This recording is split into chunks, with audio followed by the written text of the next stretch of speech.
Welcome to Wife Cheating Story. I hope you have an enjoyable and relaxing time listening. Let's get started. Blood pounding in my ears, that was the moment everything unraveled. Standing in our hallway, I caught whispers of their betrayal like knives to my heart. One reckless race nearly ended me, but her act cut much deeper. She thought I'd crumble, beg for her return, but vengeance fueled my veins. A single photograph of them in my own bed shattered any hope of mercy. Secrets came tumbling out. Bank accounts, hidden dinners, quiet confessions. My cruel plan began with a quiet signature. She never saw it coming. Now I'm ready to burn away every lie. Before we begin, let me know where you're tuning in from down in the comments. And if you enjoy this story, don't forget to subscribe and turn on notifications so you never miss our next tale. I used to think that working late in a brightly lit garage was the closest thing to heaven. No traffic, no demands, just me, my own breathing, and the hum of a socket wrench turning under fluorescent lights. When I first met Veronica, I assumed she fell in love with that part of me. The part that found bliss in an engine's deep rumble. I even believed she understood the draw of a finely tuned Mustang more than most people did.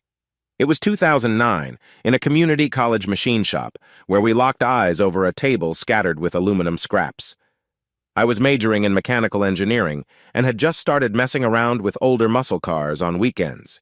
She had come by to meet a cousin who taught a class there, but we ended up talking for nearly 2 hours about random stuff. Hometown anecdotes, local rock concerts, and how she wanted to see California's coast someday. I remember grinning when she asked if I'd ever used a plasma cutter before, because most folks, especially back then, would have looked at me like I was speaking Martian. That's how it started. Friendly, curious, no big drama. She was the only one who didn't immediately tune me out when I got carried away describing how torque works, or why American V8s feel different than European engines. We weren't even dating yet, but I was certain I'd found someone who was comfortable with my obsessions.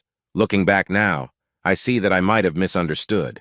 She never said she shared my passion, only that she found it interesting. Despite that subtle difference, we got serious pretty quick. My older brother, Kevin, teased me relentlessly. If you keep turning wrenches and ignoring the rest of the world, you're gonna stay single forever. Then one day, I showed up to a family barbecue with Veronica, and Kevin's jaw practically hit the grass.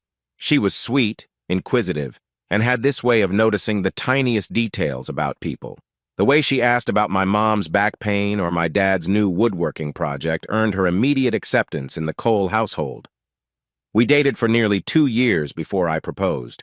The proposal itself happened in my old garage, where I'd set up a string of half-dead Christmas lights around the beams. I knew it was unorthodox, but it felt honest. She said yes, tears in her eyes. It was one of those crystal-clear moments that define entire years. I genuinely believed we'd stay that euphoric forever. Fast forward, though, and daily life is never that simple. Over time, I got deeper into my engineering job at Whitaker Automotive Solutions.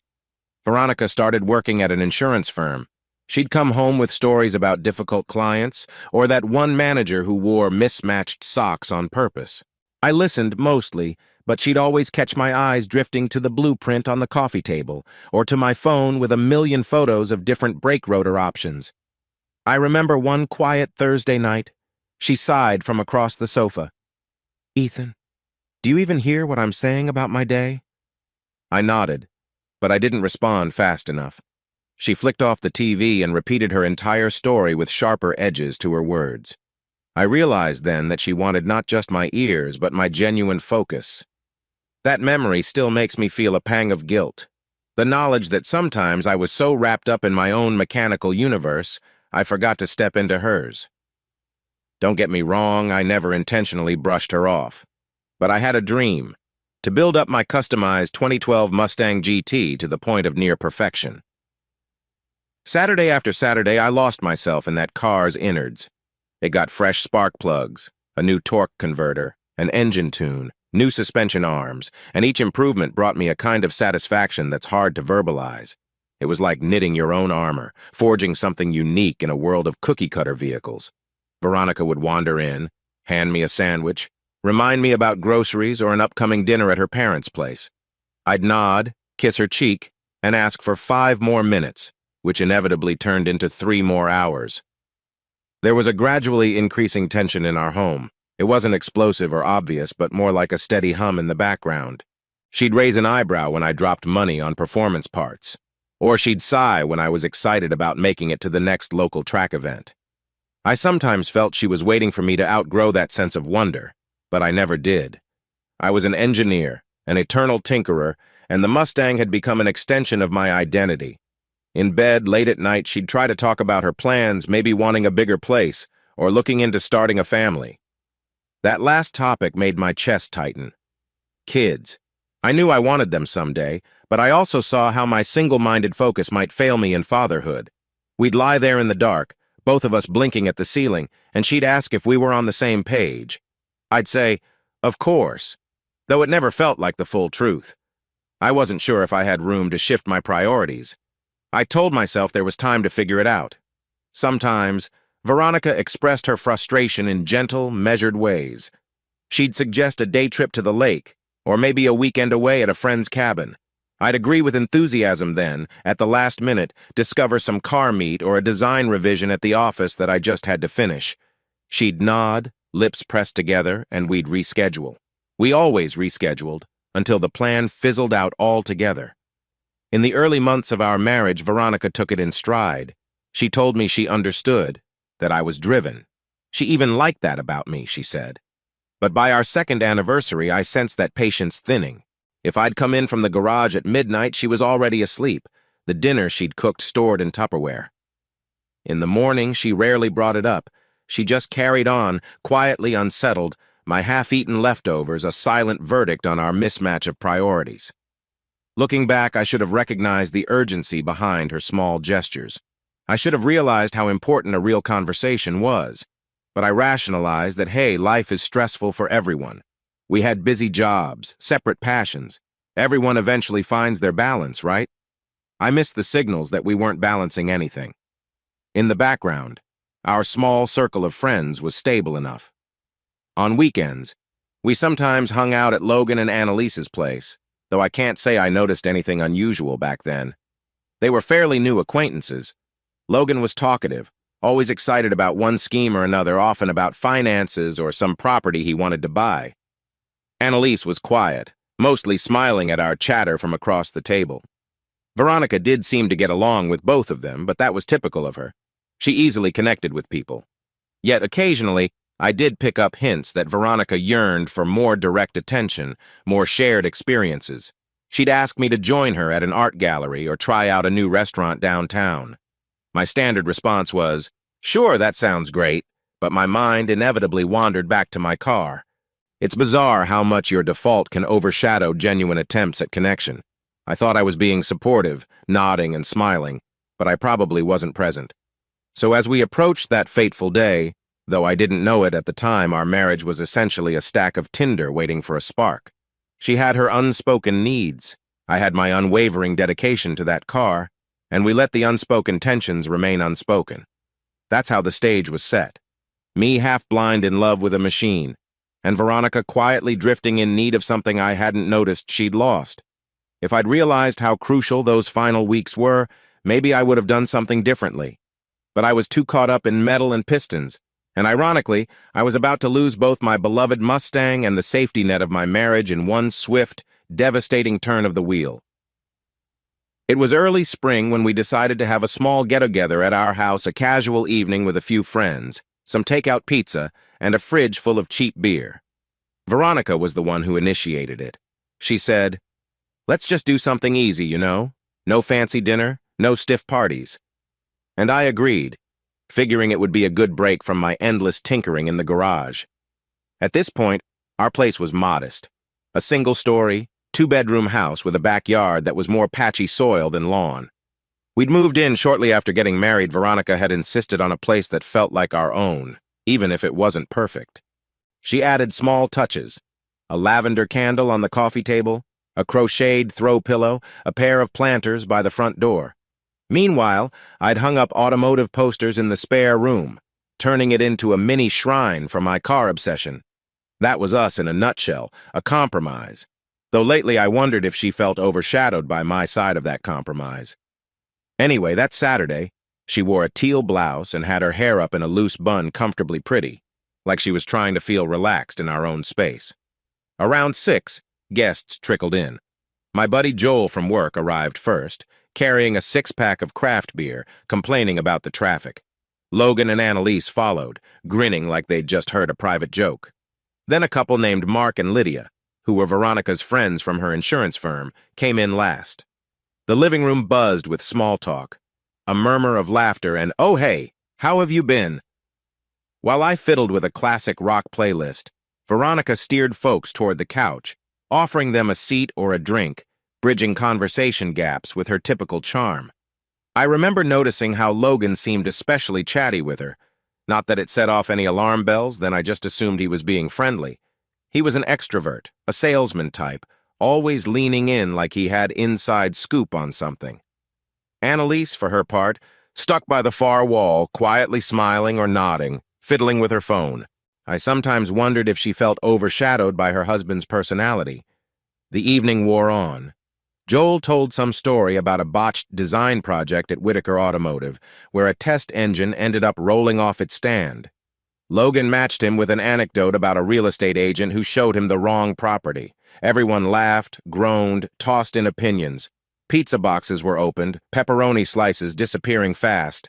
Beer cans gathered on the kitchen counter. Between stories, I found myself drifting to the side, occasionally checking my phone for automotive forum updates.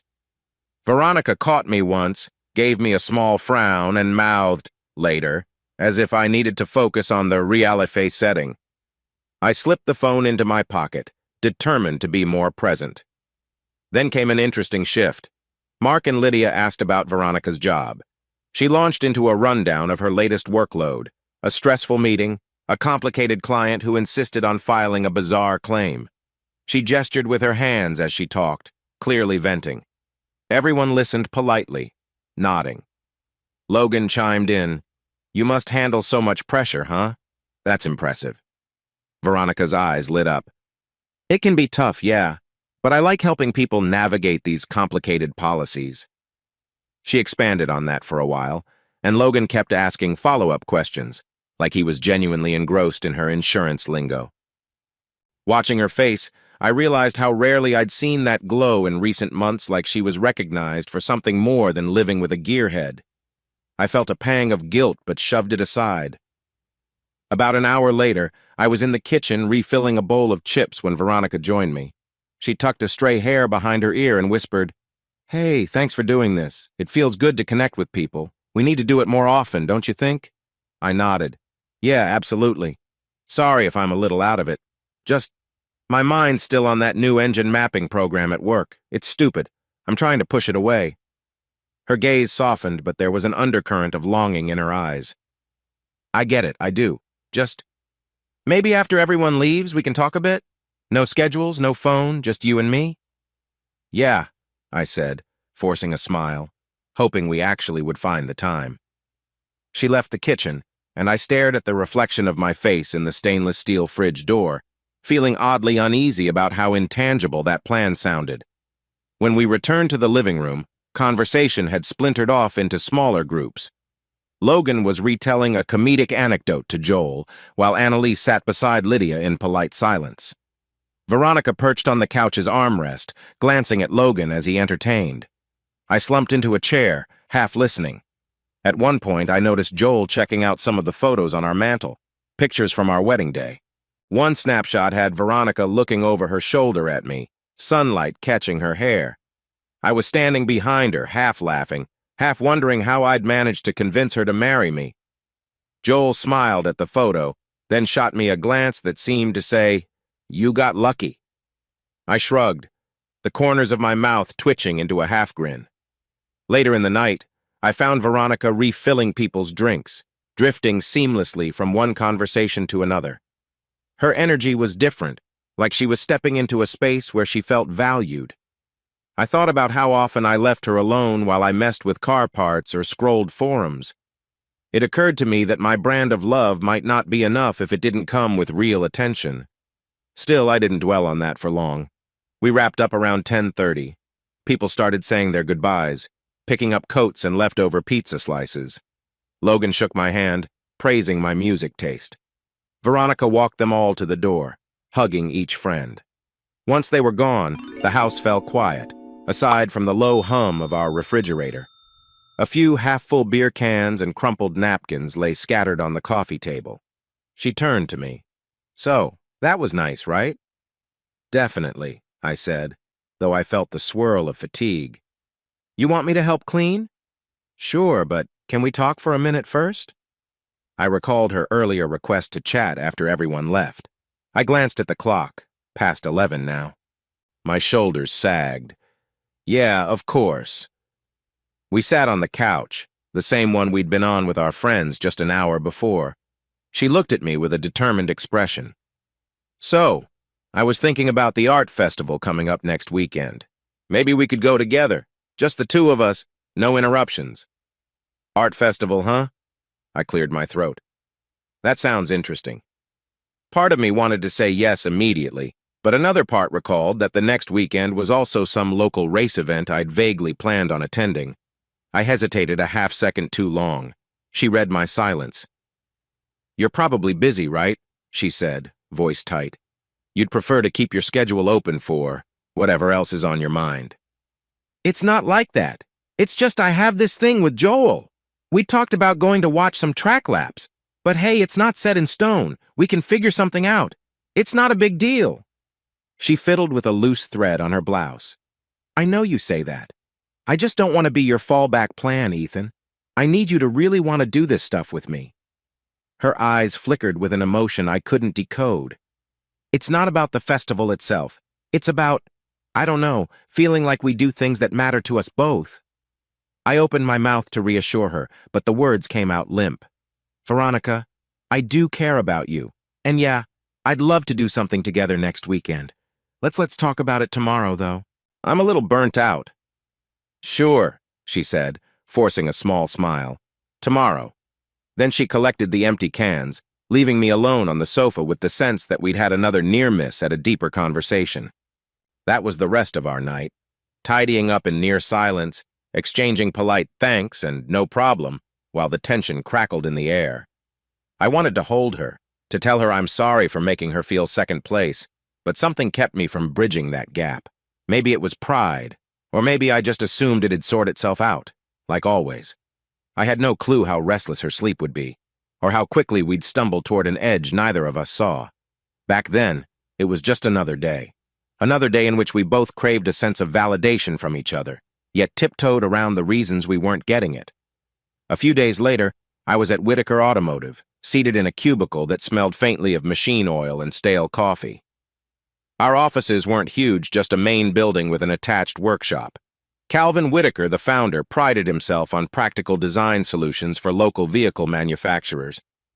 I'd started there fresh out of college, thrilled to be part of a place that breathed cars. The pay wasn't stellar, but the environment? Perfect for a guy like me. That afternoon, I was hunching over a blueprint for a specialized intake manifold, meticulously comparing measurements from my notes. In the background, I heard the murmur of other engineers collaborating on different projects. My phone buzzed occasionally with a text from Veronica, but each time I glanced at the screen, the impetus to reply instantly ebbed away.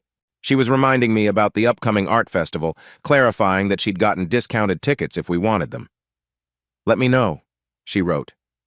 I typed back a quick, "Still not sure. Let's talk later," fully aware that my hesitation stung. I rotated my shoulders, stiff from hours of drafting. Then I noticed someone new standing by the printer, rummaging through a stack of papers. She was wearing a crisp blouse, dark slacks, and had her hair pulled into a low ponytail. I could see from her expression that she was slightly lost. We locked eyes for a second, just the usual fleeting moment you have with strangers in an office. She offered a polite half-smile. I decided to be helpful. Rising from my seat, I walked over. "Hey, you need anything? The printer gets jammed sometimes." She looked relieved. "Oh, thanks. I was trying to find the printouts for the new bracket design. My boss said it'd be out by lunch, but I don't see it." Her voice carried a quiet confidence, with an undercurrent of excitement. She extended her hand. "I'm Selena. Just started here last week." I shook her hand. Ethan, good to meet you. Bracket design, you said? Might be queued behind some monstrous CNC file someone else sent. Let me check. I navigated the printer's screen, pressed a few buttons, and ejected a stuck command. A handful of fresh pages spat out. I handed them to her. These it? She flipped through them. Yes, exactly, thank you. I'd hate to ask, but do you have any clue where the materials database is stored? Everyone's busy, and I'm trying not to bother them. Materials database, probably on the shared drive, I said, pointing to a set of labeled binders on a corner shelf. But the real updates are digital. Check the folder marked Ref 2023. Let me know if you can't get in. We have some quirky permissions. Awesome, thanks, she replied, then smiled more warmly. I appreciate the rescue. No problem, I said, noticing that she radiated this low-key enthusiasm like being at Whitaker Automotive was exactly where she wanted to be. It reminded me of how I felt during my first week here. After that brief exchange, I stepped back to my station. Another text from Veronica appeared saying, I have to confirm by tonight or we lose the discount. Let me know ASAP. My gut twisted. I glanced at Selena now crossing the floor, arms full of diagrams, engrossed in her new environment, and I felt a sudden wave of guilt. I had no excuse not to commit to Veronica's plan, except that I was double-minded about missing a local race. I typed an equally half-hearted reply. All right, if we must confirm, I guess we'll go. Even as I sent it, I wondered why I was so reluctant. I refocused on work, but my mind drifted between blueprint lines and memories of that unsettled conversation with Veronica. She wanted me to show enthusiasm, not resigned compliance. Did I even realize how precarious things were getting? Not fully. But there was a tension inside me that I couldn't quite shrug off like the slow, steady climb of a roller coaster before a drop. Toward the end of the day, I noticed a small meeting going on in Calvin's glass-walled office. He'd called over a few department heads, apparently to discuss new project assignments. Selena was among them, standing near the back, listening intently. I recognized a spark in her expression as they talked about advanced engine prototypes. My co-worker Joel, the same friend who had come to our place for pizza, walked past me and said under his breath, She's bright. Heard she did some top-notch work in that West Coast firm. We're lucky to have her. Cool, I murmured, only half paying attention. My phone vibrated with a call. This time it wasn't Veronica, just a telemarketer. I ended it quickly, feeling a weird mixture of relief and dread. Before leaving the office that evening, I swung by Calvin's door to drop off my manifold notes. The meeting had ended and Selena was gone. Calvin thanked me, flipping through the pages. Good detail, Ethan, he said, nodding. We might need you more on these specialized builds. Keep it up. Thanks, I said, a flicker of pride warming my chest. If there was one place I felt undeniably sure of myself, it was in mechanical design. I turned to leave, passing the break area where Selena stood reloading the coffee machine. She caught my eye again and said, Hey, thanks once more for earlier. This place is kind of a maze for a newbie. You'll get used to it, I replied, realizing I'd repeated the same phrase I used when we first spoke. And if you need anything else, just ask. I'm around. She nodded, gave a small wave, and I left. Walking out to the parking lot, I glanced over at the section where I always parked my Mustang, a space I considered my personal domain.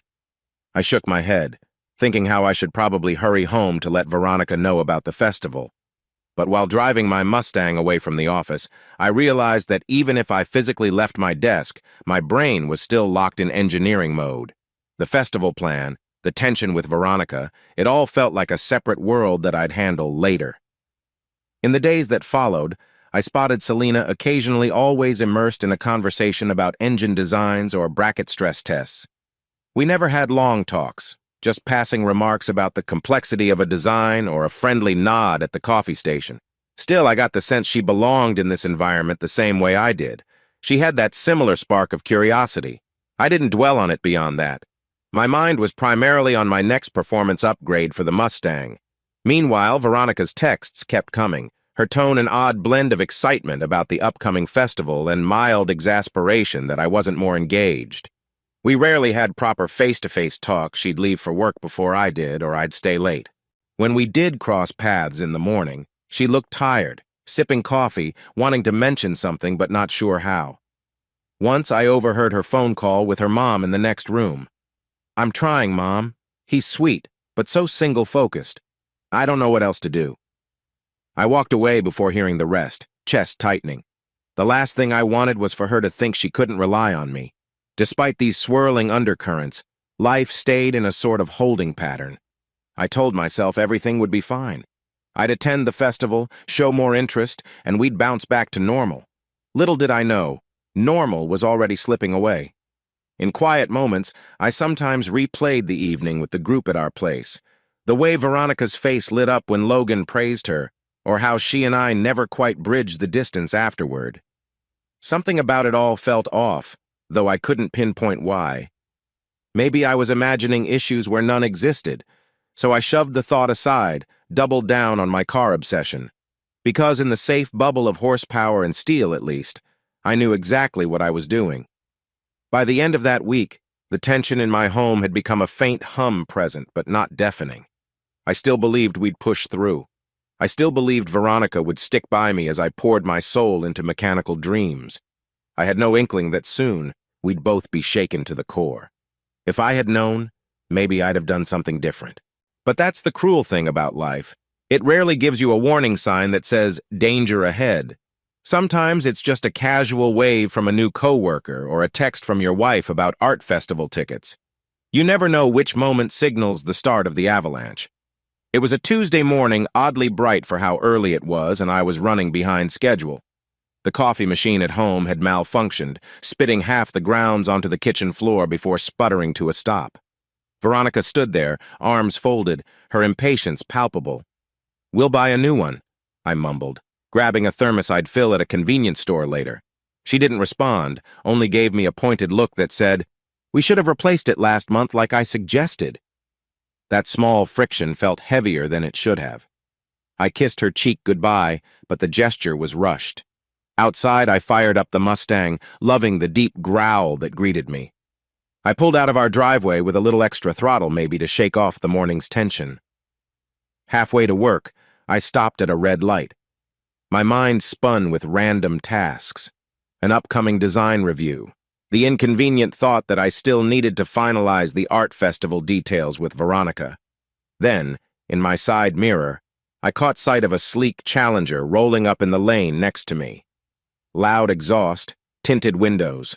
The driver revved the engine once, that universal invitation for a quick sprint when the light turned green. Normally, I'd smirk and ignore it, but I felt a twinge of frustration. Maybe it was Veronica's silent stare earlier, or the weight of ignoring her text about finalizing the festival. The Challenger revved again. My heart thumped with a familiar adrenaline spike. A voice in my head argued, "You're late for work. Don't be stupid." Another voice answered, "What's one quick burst?" As the cross-traffic light shifted from yellow to red, I gripped the wheel.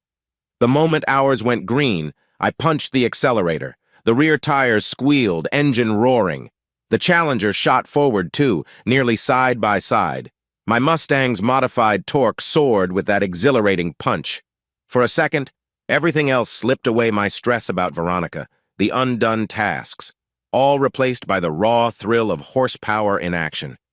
We surged through first gear, second gear, as the city blocks blurred. The Challenger was no slouch, but I gained a slight edge. My heartbeat hammered. A grin teased my lips. Then I saw the next intersection's light glowing red. We'd covered more ground than I realized. Instinct screamed to slow down. I eased off, but the Challenger was still pushing, forcing me to judge the stopping distance carefully. I tapped the brakes. Then it happened: a city bus, turning left across the intersection, clearly not expecting two muscle cars hurtling in at breakneck speed.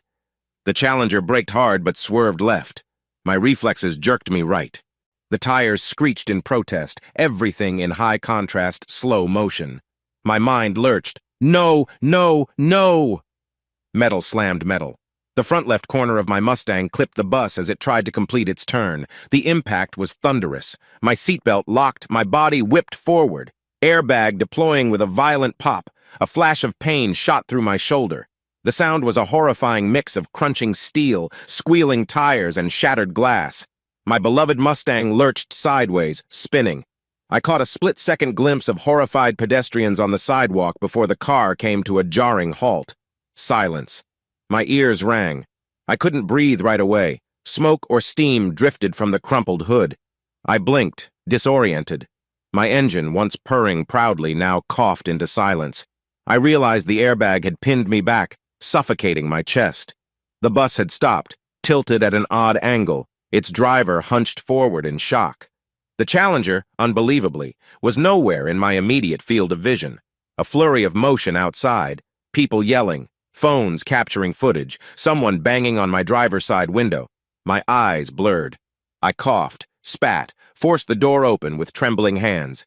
It took a few tries, the frame bent. When I finally stumbled out, my legs nearly gave way. An older woman squealed, "Are you hurt, sir? Sit down." My mind was a haze of fear and regret. "No, I'm okay," I rasped, though I wasn't certain. Emergency sirens seemed to materialize instantly, shrieking in the distance. The bus driver, apparently unhurt, clambered out, face pale. He glanced at me with a mix of anger and shock. A paramedic van pulled up, followed by the police. Everything was so surreal, like a scene from someone else's nightmare. Someone guided me to the curb. I sat there, blinking dumbly at the twisted remains of my Mustang. The hood was caved in, the front bumper sheared off entirely. My perfect machine looked like an accordion of bent steel. The reality of it sank in like a lead weight. I'd destroyed the car I spent countless hours tuning, all for a fleeting burst of adrenaline. Worse still, I could have killed someone. My stomach twisted. Something inside me, some part of my identity, felt as wrecked as that front end. A paramedic pressed a stethoscope to my chest, asked if I had any pain. My shoulder ached, but I shook my head. "I'm all right," I whispered, though tears stung my eyes. Over my shoulder, a policeman approached, notepad in hand, eyebrows knitted. I knew the drill. Reckless driving, possibly racing, insurance claims. My brain reeled with the consequences. I thought about Veronica. She'd be hearing about this soon. How do I explain that I'd nearly gotten myself killed in a stupid street race? That I'd wrecked the car I spent half our marriage obsessing over?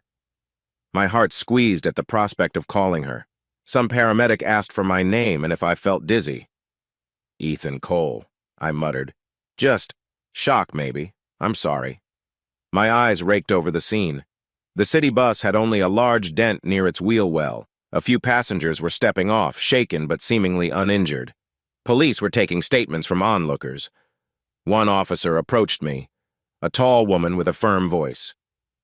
"Sir, we have reason to believe you were going over the speed limit, possibly engaging in—" "It was the Challenger," I stammered, tears burning. We raced. It was dumb. I'm so sorry." She paused, nodding gravely. "An ambulance is on the way to take you for a checkup. Is there someone you can call?" Veronica's name flashed in my mind. I swallowed. "My wife. She's at work." My voice trembled with a shame that overshadowed any physical pain. I accepted the paramedics' help to stand, ignoring the jolt in my bruised ribs. As they escorted me toward an ambulance, I turned for one last look at my Mustang. The entire front end was practically gone, fluid pooling beneath it. It felt like a beloved pet lying on the road, beyond saving.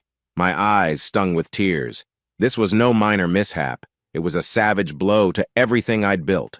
I realized with chilling clarity my life was about to change in ways I couldn't predict, and the unstoppable chain of consequences had just been set in motion.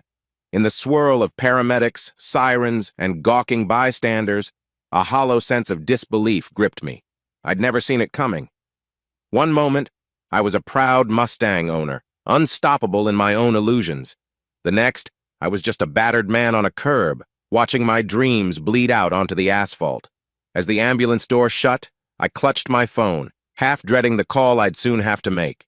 All I knew was that everything felt broken: my car, my pride, and maybe even that tenuous thread holding my marriage together. Because in my mind's eye, I saw Veronica's face, and I knew this crash had done more than destroy an engine. It might have destroyed the last bit of trust between us. I can still picture the paramedics' gloves shining under the ER lights, the blue latex smeared with a bit of grease from my shredded clothes. Each time I blink, the memory replays, Me lying on a hospital cot with the stench of antiseptics drilling into my nostrils. A nurse asks if I'm in pain. I say, yeah, a little, but mostly I'm numb. My brain is stuck on the scene of Twisted Metal, my prized Mustang, the other half of me, left in pieces on the road. By the time Veronica arrives, I've been cleared for x-rays, an overworked radiologist scanning me for fractures. They find nothing severe, just some deep bruises. A doctor tells me it's a miracle I've got no broken bones. I barely absorb his words. All I can think is how the entire front end of my Mustang got destroyed in one reckless moment. Veronica emerges from the hospital hallway with frantic eyes. Her hair's in a messy bun, like she just shoved it up and ran out the door. She has that look I can't decide if it's fear or anger or both. The nurse motions for her to wait while they remove an IV. Once the nurse is gone, Veronica steps forward. "Ethan, what on earth happened?" Her voice cracks. I shrug, wincing at the dull ache in my shoulder. Street race. It was dumb, I know. For a second, guilt tugs at me.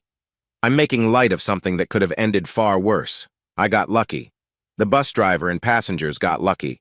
Veronica opens her mouth but says nothing, tears welling. Instead of a meltdown, she just sets her purse aside and carefully rests her hand on my cheek. I feel a faint tremble in her fingertips. She stays with me until they finalize my discharge. No broken bones, just contusions and whiplash. The doctor warns me about potential mental effects, flashbacks, anxiety, or depression from a traumatic crash.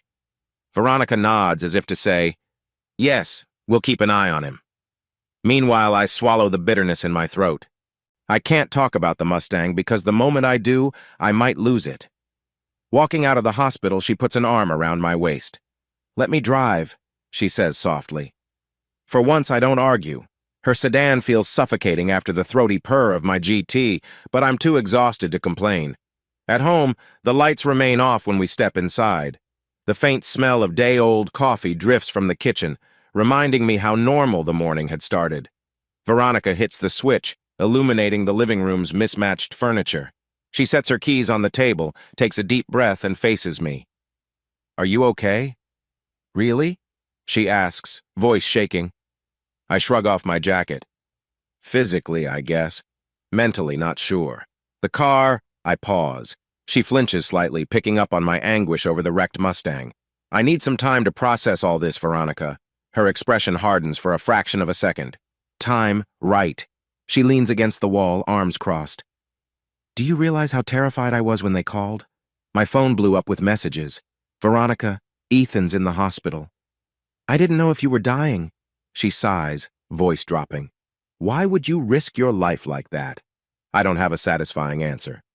"I wasn't thinking," I mutter. I want her to understand that it was an impulse, triggered by frustration or adrenaline, but the words won't come out right. "I'm sorry," I add quietly. She exhales, then rubs her forehead as if warding off a headache. "I'm sorry, too. It's just, let's get some rest and talk tomorrow." Her voice trembles again, some swirl of anger and relief swirling in it. I head to our bedroom, half expecting her to follow. Instead, she stays in the living room. I catch a glimpse of her on the couch, phone in hand, maybe texting her mom or a friend. That tiny gap between us feels like a canyon. Part of me wishes she'd come be near me. The other part is too embarrassed to face her disappointment. Night drifts slowly. Around 3 in the morning, I shuffle to the kitchen for water. The couch is empty, pillow and blanket left behind, so I guess she ended up going to bed. Every movement tugs at my bruised muscles. My battered reflection stares at me from the glass of the microwave door. I look worn-out eyes rimmed with guilt, hair matted from hours of hospital pillows.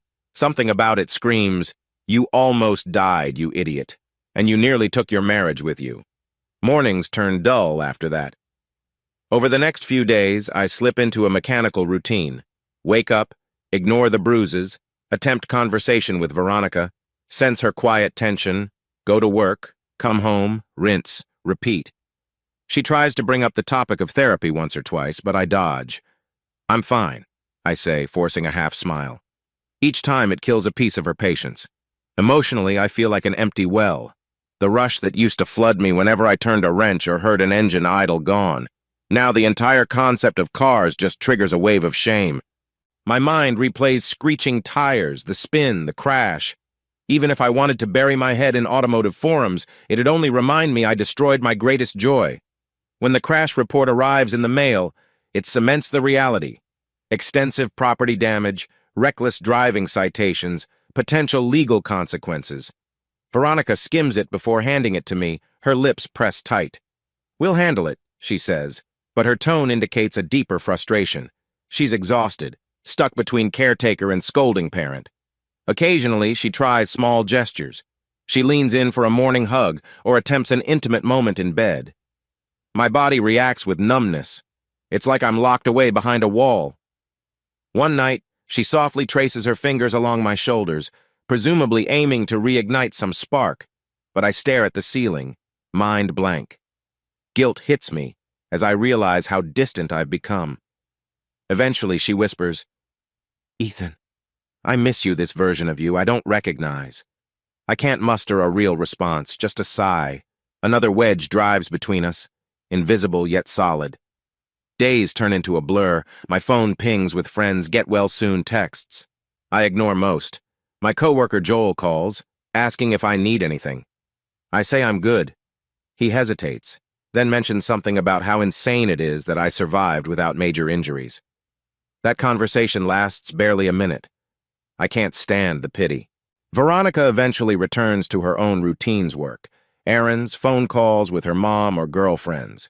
She's around physically, but our conversations remain superficial. "We need groceries," or "Don't forget your doctor appointment." We exist under the same roof, but the emotional air is stale. She's waiting for me to address the elephant in the room, my broken spirit, my refusal to consider therapy, my total disregard for her attempts to be supportive. But I do nothing. Late one evening, I find her crying softly in the bathroom. She doesn't see me. I hover in the hallway, my heart pounding. Part of me wants to comfort her, hold her, promise I'll fix this. Yet I stand there, as if trapped behind glass, letting her tears fall without stepping in. That sense of helplessness or cowardice, it's new to me. I'm no longer the confident, high-octane guy who had everything under control. Instead, I'm just a hollow shell in sweatpants, letting my wife suffer alone. It's in that moment I realize everything's shifting in ways we never prepared for. The accident might have spared my body, but it's strangling my marriage, day by day. A whisper in my head says, "We can't keep living like this. Something's gonna give." Yet I push that thought aside, retreating to bed and letting the gloom deepen. A couple of weeks after the accident, I return to Whitaker Automotive. The bruises have faded to yellowish blotches, though my left shoulder still feels tender if I move it too quickly. Stepping into the building's fluorescent-lit corridor triggers a wave of awkwardness. Some colleagues look at me with wide eyes, like I've come back from the dead. "Ethan, man, you all right?" a few ask, patting my back or giving half smiles. I force nods, mutter, "Yeah, I'm good," and hurry to my cubicle. The truth is, I'm not good. Not mentally. But saying that out loud seems impossible. I bury my head in half-finished design prints, trying to avoid eye contact with everyone except my boss, Calvin Whitaker. He's a thick-set guy in his 50s with a direct manner. After hearing I was back, he strolls over and lowers his voice. "Glad you made it through that crash. Take it slow, okay? Don't burn yourself out." I nod stiffly, and he adds, "We're short a manager right now. Jones took early retirement. Think you can handle more responsibility temporarily?" He's scanning my face, maybe checking if I'm stable enough. I know Veronica would want me to say no, to reduce stress, but I can't stand the idea of being coddled. "Yeah," I reply. "I can handle it." My voice sounds hollow. He gives me a cautious once-over. "All right, if you change your mind or need time off, just say so." Then he leaves me to a stack of project files. Part of me wonders if I'm burying myself in responsibilities to dodge my personal mess. But logic says maybe it's good to keep my brain busy. As days pass, I hardly talk to anyone but Calvin. Even Joel, who used to be my lunch buddy, picks up on my distant vibe and stops inviting me out. Selena, the new engineer, offers me a polite, "Hey, how are you?" in the hallway once. I mumble fine, then slip away before any real conversation can start. A creeping sense of isolation forms. I sense others notice but aren't sure how to approach me. I'm the guy who nearly got himself killed, who now walks around like a sleepwalker. Back home, Veronica tries multiple times to approach me about therapy. One Saturday morning, we're in the kitchen. She's cutting fruit for breakfast. The knife taps too loudly on the board. "I talked to a counselor," she says, not meeting my eyes. "He's licensed for trauma and couples therapy. I interrupt. I don't see how that helps. I'm just in a phase, Veronica. Let me handle it." My voice is sharper than I intend. She sets the knife down and stares at me, tears threatening to surface. "A phase? You ignore me half the time. You can't even look me in the eye, and you're calling it a phase? This is bigger than you admit." I shrug, my chest tightening. "I'm dealing with it, okay?" Her shoulders slump, and she walks out, leaving the fruit half-chopped. That's how these warnings go. She tries, I shut her down, she leaves, tension builds. It's a draining cycle, but I refuse to see it as something therapy could fix. My mind's too knotted in shame over the wreck, over my inability to be the man I once was. I can't muster the vulnerability to talk it out with some stranger. Sometimes I see her phone calls or texts pop up on our shared phone bill. I notice new names like Lydia or Mark from her old insurance firm, plus frequent calls to her dad. Maybe she's seeking comfort from everyone but me. I don't question it. I don't have the energy or the right to blame her for needing support. One night she comes to bed in a loose, silky tank top, the kind that used to grab my attention effortlessly. She slides in beside me, her arm brushing mine under the covers. There's a hint of a plea in the way she leans closer, lips grazing my neck. A swirl of warmth stirs in me, but it's overshadowed by guilt and numbness. I turn away, heart pounding with a mix of longing and panic.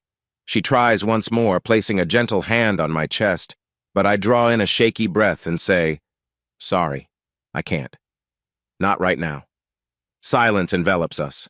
She rolls to her side, and I feel the heartbreak in her tense posture. That wordless heartbreak twists my gut. I want to reassure her, to hold her. But it's like there's a fog around me, and I can't find my way through. Over time, her attempts to connect lessen.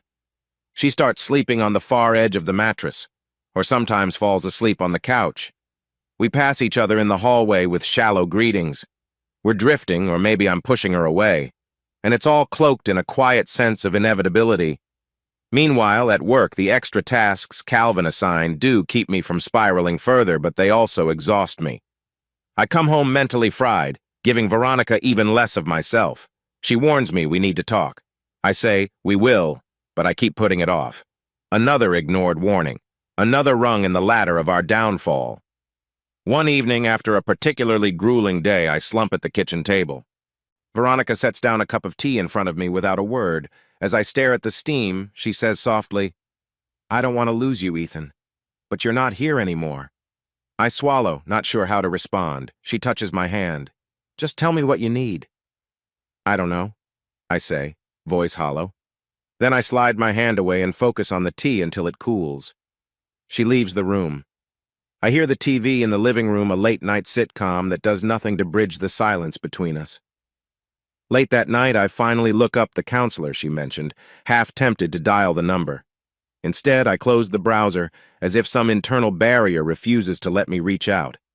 A numb acceptance wraps around me. Maybe we'll just drift along forever, locked in our separate heartbreaks. I start noticing the changes in Veronica more starkly around the third month after the crash. She's going out more quick dinners with friends, last-minute weekend errands that stretch late. Usually, she'd text me an ETA or ask if I wanted to come. Now she just leaves. Sometimes she returns in an oddly lighthearted mood, like she had a better time away than home.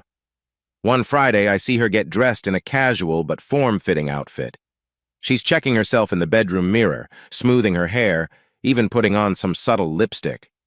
Normally, that'd spark an appreciative glance from me, or even envy that she's heading out while I just brood at home.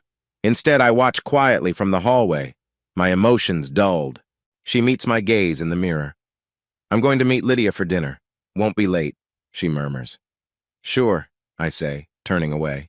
She sighs. "Ethan, do you mind if I stay out for a bit afterward? We might see a movie." I shrug, giving no argument. It's close to midnight when she comes back. I'm lying on the couch, scanning a half-finished project file on my laptop. She seems cheerful, face slightly flushed. "Fun time?" I ask, not really caring about the answer. She shrugs. "It was decent. Lydia had a friend join us too." Her voice trails. She doesn't elaborate. For a split second, I sense an unspoken tension, but I'm too detached to pry. As days go on, she takes more calls in private, stepping onto the porch or into the spare room to talk. I overhear bits of her conversation sometimes. I just don't know how to reach him.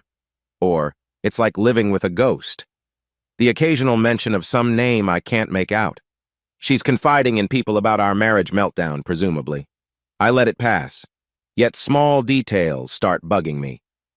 One night, she's on her phone in the kitchen. I walk in to grab water, and she ends the call abruptly, face turning guilty.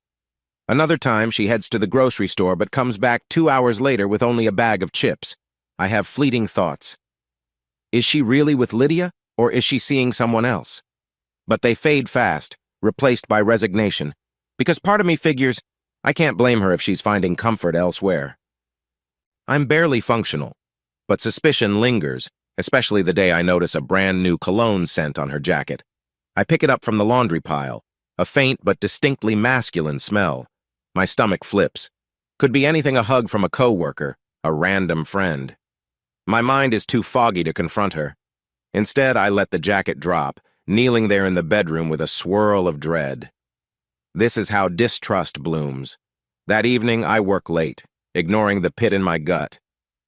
At around 9, I text her, heading home. No reply. By 10:30, I find the house dark. She's not back. The wave of anxiety churns again, but I push it down. She returns at almost midnight, claiming she was with Mark and Lydia at a small get-together. She looks tired, yet restless. I don't ask questions, letting the quiet dread twist inside me. Meanwhile, Logan and Annalise occasionally pop up in conversation. Veronica mentions them in passing, like Logan invited folks to a barbecue or asked about my recovery. Each mention irritates me more than I expect. Logan was always chatty, but I never pegged him as a confidant for Veronica. Now my mind conjures images of them talking behind my back, him offering her attention I can't give. One Sunday, I step out for a quick coffee run, leaving Veronica asleep in bed. On my way back, I spot a familiar black SUV parked on a side street near our neighborhood. It's Logan's. He's leaning against it, phone to his ear. When he notices my car, he looks startled, then pretends not to see me. My pulse jumps. Why is he here so early? My mind leaps to worst-case scenarios, but I keep driving, rationalizing it as coincidence. A mile from the house, I can't ignore the swirl of paranoia roiling in my gut.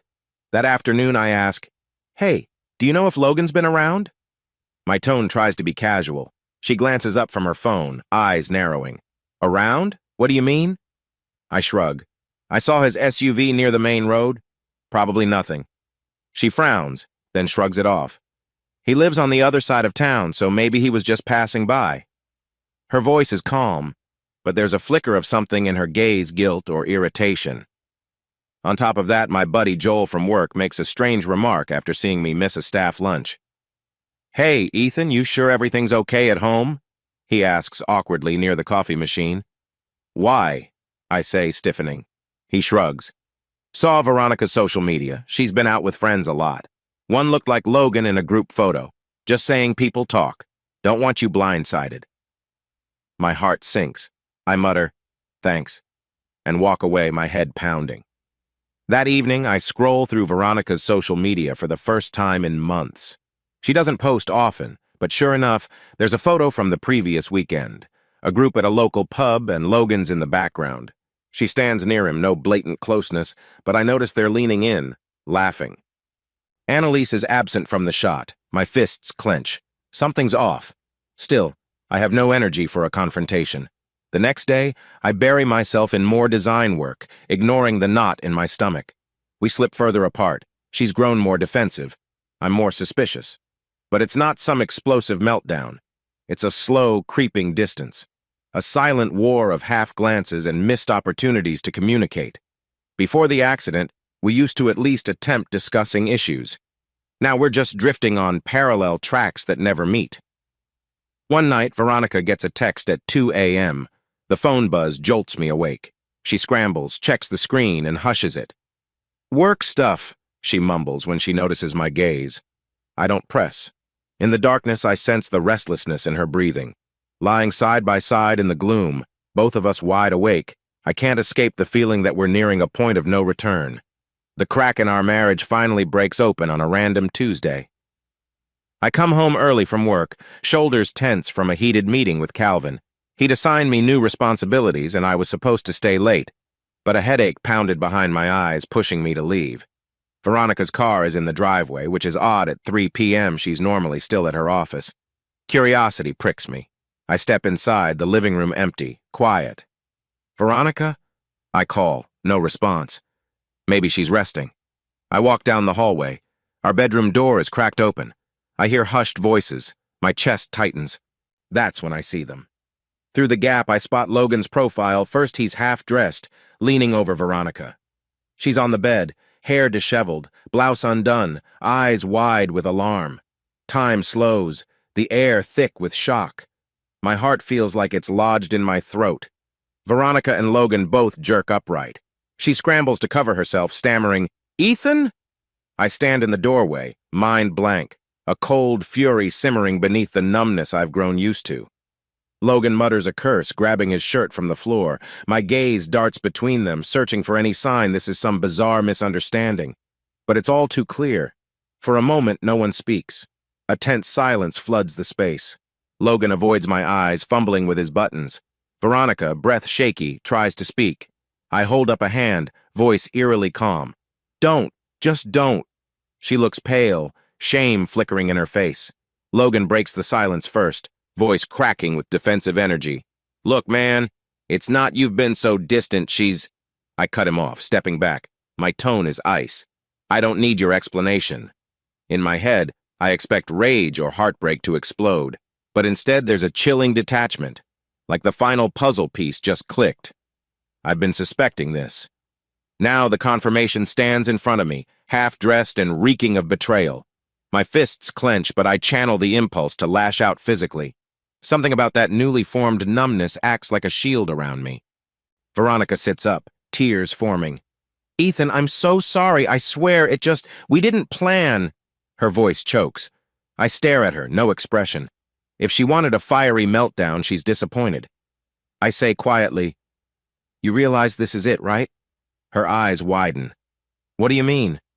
My gaze flicks to Logan, who's awkwardly pulling on his shoes. "Get out," I command. He glances at Veronica, then me. I see a flicker of fear in him. Possibly he expects me to punch him. Instead, I just stand there, arms at my sides, shoulders rigid. He slinks past me, head down, muttering an apology that barely registers. When he's gone, Veronica tries to approach, clutching at my wrist. "Ethan, please, let me explain." I yank my arm away. "Explain? I've seen all I need to see." My voice feels foreign, flat, stern, final. She bursts into tears, covering her face. I fight the urge to console her, reminding myself this is the consequence of her choices. A surreal calmness settles over me as I speak. "Pack your things or don't, but you're leaving. I'm filing for divorce." She draws a ragged breath, eyes wet. "This doesn't have to be permanent. We can fix it. We can talk." I stare back, unmoved. "No, Veronica, we can't." Her sobs deepen and she tries to wrap a sheet around herself, standing on shaky legs. I give her space, stepping back into the hallway. My heart's pounding so hard it's almost painful, but I keep my cool. "You have until tomorrow," I add, turning away. Before I reach the living room, her voice wavers behind me. I never meant to hurt you like this. I was lonely and I spin around, forcing eye contact.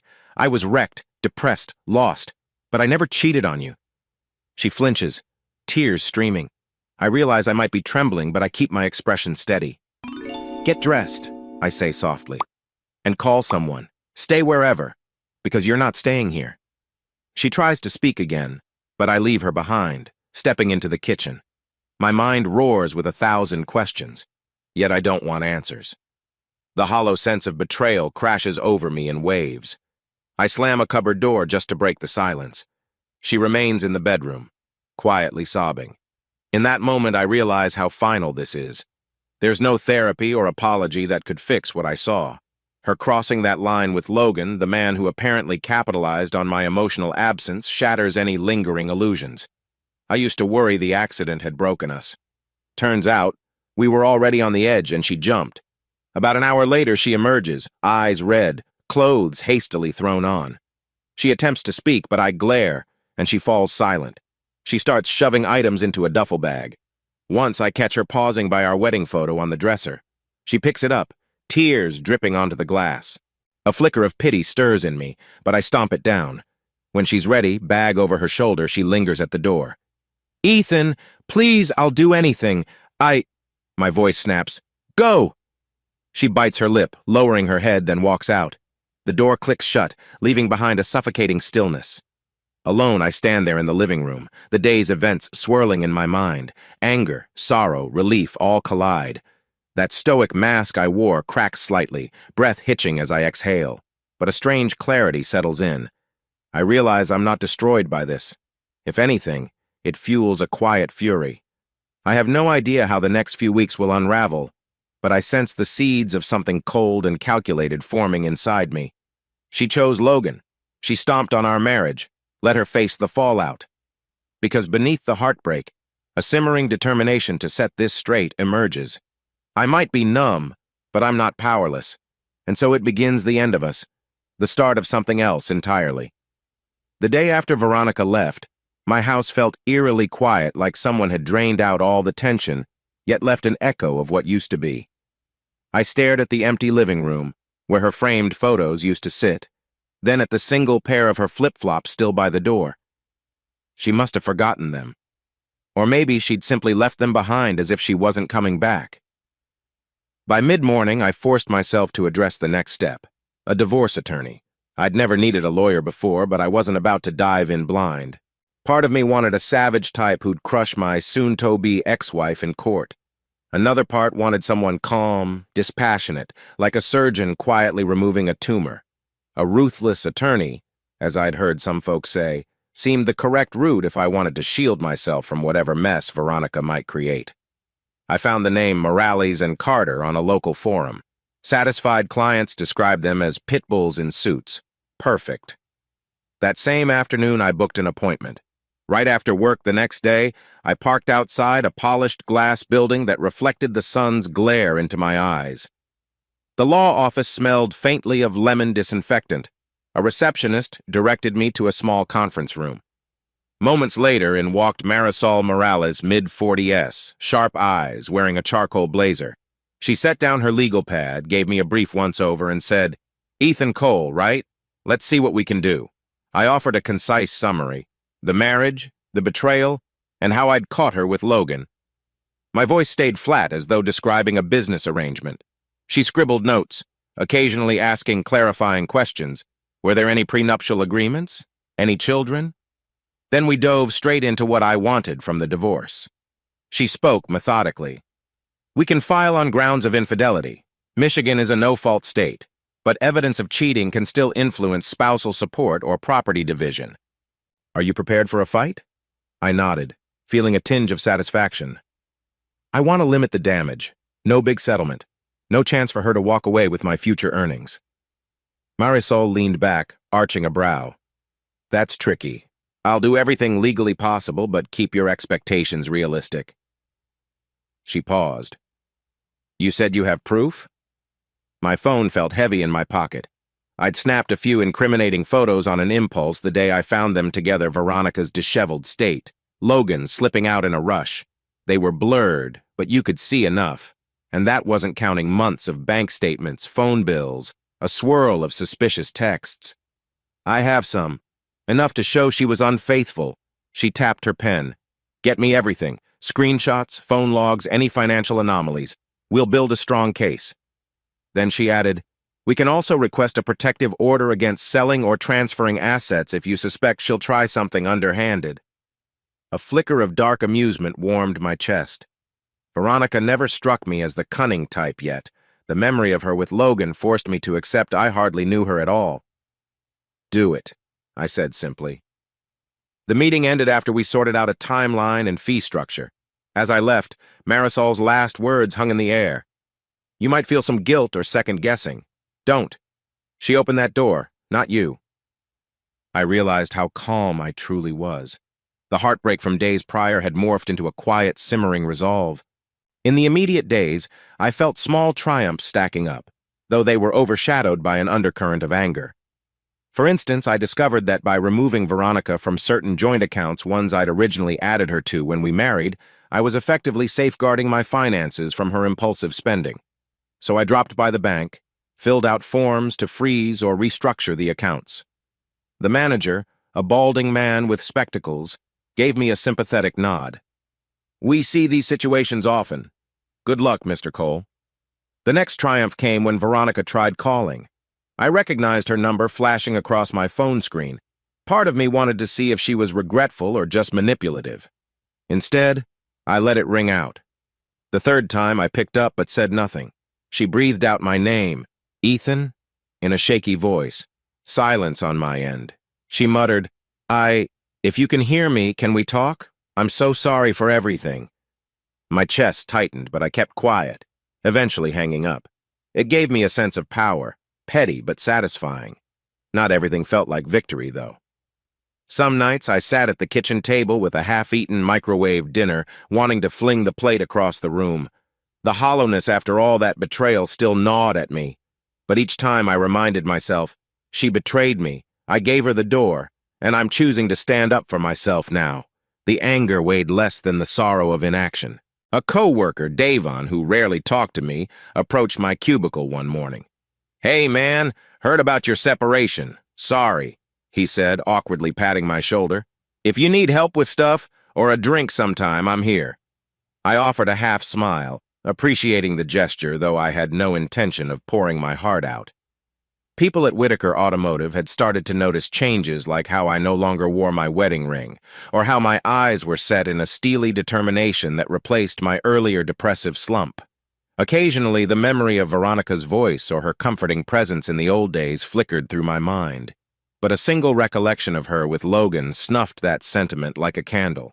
I realized that love, once broken by betrayal, can easily curdle into something else: resentment, bitterness, or in my case, a strategic desire to ensure she got no benefits from our marriage. If that made me ruthless, so be it. By the end of the week, Morales emailed me. We have everything needed to file. If you want to finalize your statement, come by tomorrow. I stared at the words, heart pounding a little. This was it, the formal start of my revenge, because once it was on paper, there'd be no turning back. I thought about ignoring the email, letting the dust settle, but a voice inside me whispered, she didn't hesitate when she let Logan into your bedroom. So I typed a simple reply, let's file. See you soon. That Saturday morning, I was tidying the house, basically just picking up leftover clutter from the days Veronica left, when my phone buzzed with an unknown number. My first instinct was to ignore it, but something compelled me to answer. Ethan Cole? A female voice asked. Yes? It's Annalise Pierce, Logan's wife. She paused like she expected me to hang up. My grip on the phone tightened. The name Logan's wife left a bitter tang. How'd you get my number? Mild detective work, she said dryly. I heard about what happened with Logan and Veronica. My pulse throbbed, half from anger, half from curiosity. So you're calling why? A sigh carried over the line. Because he cheated on me too. Repeatedly, it seems. I only just found the receipts. And pictures. She exhaled. We share kids, so I can't walk away so easily. But I want him to pay for what he's done. I thought maybe we could help each other. Her proposition felt surreal. Usually, betrayed spouses avoid each other, swirl in private drama. Then again, maybe it made sense. Logan was messing up multiple lives. Help each other how? I asked carefully. I have evidence. Credit cards used for fancy dinners, hotel receipts, matching time frames to texts from your wife. Everything that proves their affair cost me emotionally and financially. Her tone hardened. You might want these for your divorce. And I might want to know if you can share what you discover about Logan's finances. He's been hiding assets, I suspect. I felt my jaw clench. The idea of forging an alliance with another scorned spouse felt twisted, but possibly effective. My plan to limit Veronica's resources could grow stronger if I had intel on Logan. And Annalise apparently needed ammo to push for a bigger settlement in her own separation or child support. I see, I said. All right, let's meet, but keep it discreet. We agreed on a quiet coffee shop. The next day, I arrived to see a slender brunette seated at a corner table sipping tea. She looked exhausted, dark circles under her eyes, but greeted me with forced politeness. She slid a folder across the table. Gas station bills, bar tabs, even a suspicious Airbnb booking last month. My stomach twisted at the specifics. She had a calm ferocity about her, as if heartbreak had turned into a quiet quest for justice. Thanks, I muttered, scanning receipts.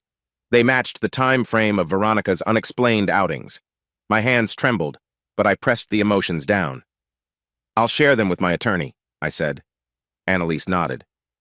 In return, if you see anything on Logan's finances, like if he's co-signed a loan or hidden accounts, let me know.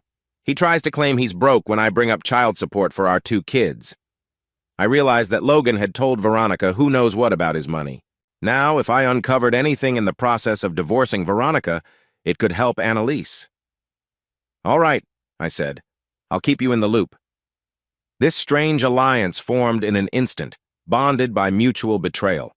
I almost pitied her more than myself. She had children entangled in this fiasco. After that meeting, I felt both unsettled and a twinge of satisfaction. If I was forging a path of revenge, having intel on Logan was crucial. I left the coffee shop with a new sense of purpose. This wasn't just about cutting Veronica off financially. It was about ensuring Logan's life got equally complicated. If that made me petty, so be it. Back home, I pored over my shared accounts with Veronica. One item that popped up was a credit card I'd given her for household purchases. She'd used it for suspicious transactions at restaurants I'd never visited, or for late-night spa sessions that didn't match her usual routine. I called the card company and canceled it. A wave of grim satisfaction spread through me. Let her get declined next time she tries to dine out with Logan. I also recalled an old savings account we'd opened together right after we got married. We'd used it for occasional vacations. The balance was a few thousand, no fortune, but enough to matter. My attorney had advised me not to drain it completely until after we filed for divorce, but I could freeze the account. The bank teller on the phone explained that any further transactions would be blocked pending a legal resolution. Perfect. A day or two later, I got a barrage of missed calls from Veronica. Probably realized her card was canceled. I smirked, refusing to answer. Let her stew. By that point, my phone's voicemail was stuffed with messages from her, some tearful, some angry, demanding to talk. I listened to one out of curiosity. Ethan, are you insane? I'm stuck at a store and my card was declined. I need groceries. You can't just shut me out like this. Call me back. I deleted it. Her tone lacked genuine remorse, just frustration. She'd forced me to sever ties, and now she hated the consequences. Too bad. I glimpsed the folder Annalise had given me, remembering how hedonistic these two had been at my expense. The overshadowing feeling was that any guilt I might have felt before was gone. They wanted to play this game, so I'd show them my hand, calculated and merciless. In the middle of that same week, I ran into an old family friend, Alice, at the grocery store. She looked concerned, asked how married life was. I forced a casual smile. We're, going our separate ways. She frowned sympathetically. I'm sorry to hear that. You sure you're okay? I gave a half shrug. I'm dealing with it. She patted my arm, told me to take care. Walking away, I realized it was the first time I openly acknowledged our divorce to someone outside my immediate circle. Oddly, I didn't feel sadness, just a flicker of liberation. The bank statements, the canceled cards, the alliance with Annalise, these were the puzzle pieces forming my next move. A creeping satisfaction blossomed each time I set another trap. I began to wonder if that satisfaction was overshadowing my common sense. Yet, after the heartbreak I endured, maybe it was just self-preservation. Maybe it was the only way to ensure I wouldn't be a casualty in their twisted story. No matter the reason, I felt unstoppable, feeding on my simmering anger. The seeds of revenge had taken root, and each small triumph, closing an account, ignoring a call, locking away some funds, watered them further. My third week post-separation Calvin Whitaker summoned me to his office. He rarely did that unless there was big news or a problem. Anxiety gnawed at me as I walked through the corridor. Could he have heard rumors about my messy personal life? Inside, he waved me in, gesturing to a chair. He was typing something on his laptop, brow furrowed. "Ethan, close the door," he said, gruff but not unfriendly. Once I sat, he gave me a measured look. "I've seen your performance and dedication these past weeks. Considering your, personal circumstances, you're handling yourself with remarkable focus." He tapped his fingers. "We've decided to expand your role. Permanently." My heart fluttered. "You're serious?" He nodded. "The manager who stepped away isn't coming back. We'd like you to oversee the next project line, fresh engine prototypes for some big clients. More pay, more responsibilities." He paused, eyes narrowing. "You up for it?"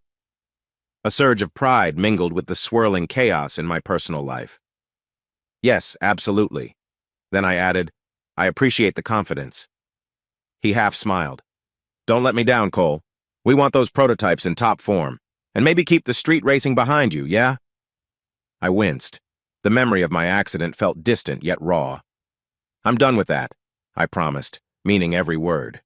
My old Mustang was gone, after all nothing to race with. I parted from his office with a faint sense of gratitude. This promotion equaled better pay, stronger footing if Veronica tried to claim spousal support, and ironically it gave me fresh momentum in the darkest time of my life. Soon after, I found myself caught up in advanced design tasks, poring over sketches, taking calls from potential vendors. That's when I started seeing more of Selena, the new engineer I'd briefly met months ago. Her quiet efficiency stood out. She specialized in mechanical stress testing and was Calvin's go-to for complex calculations.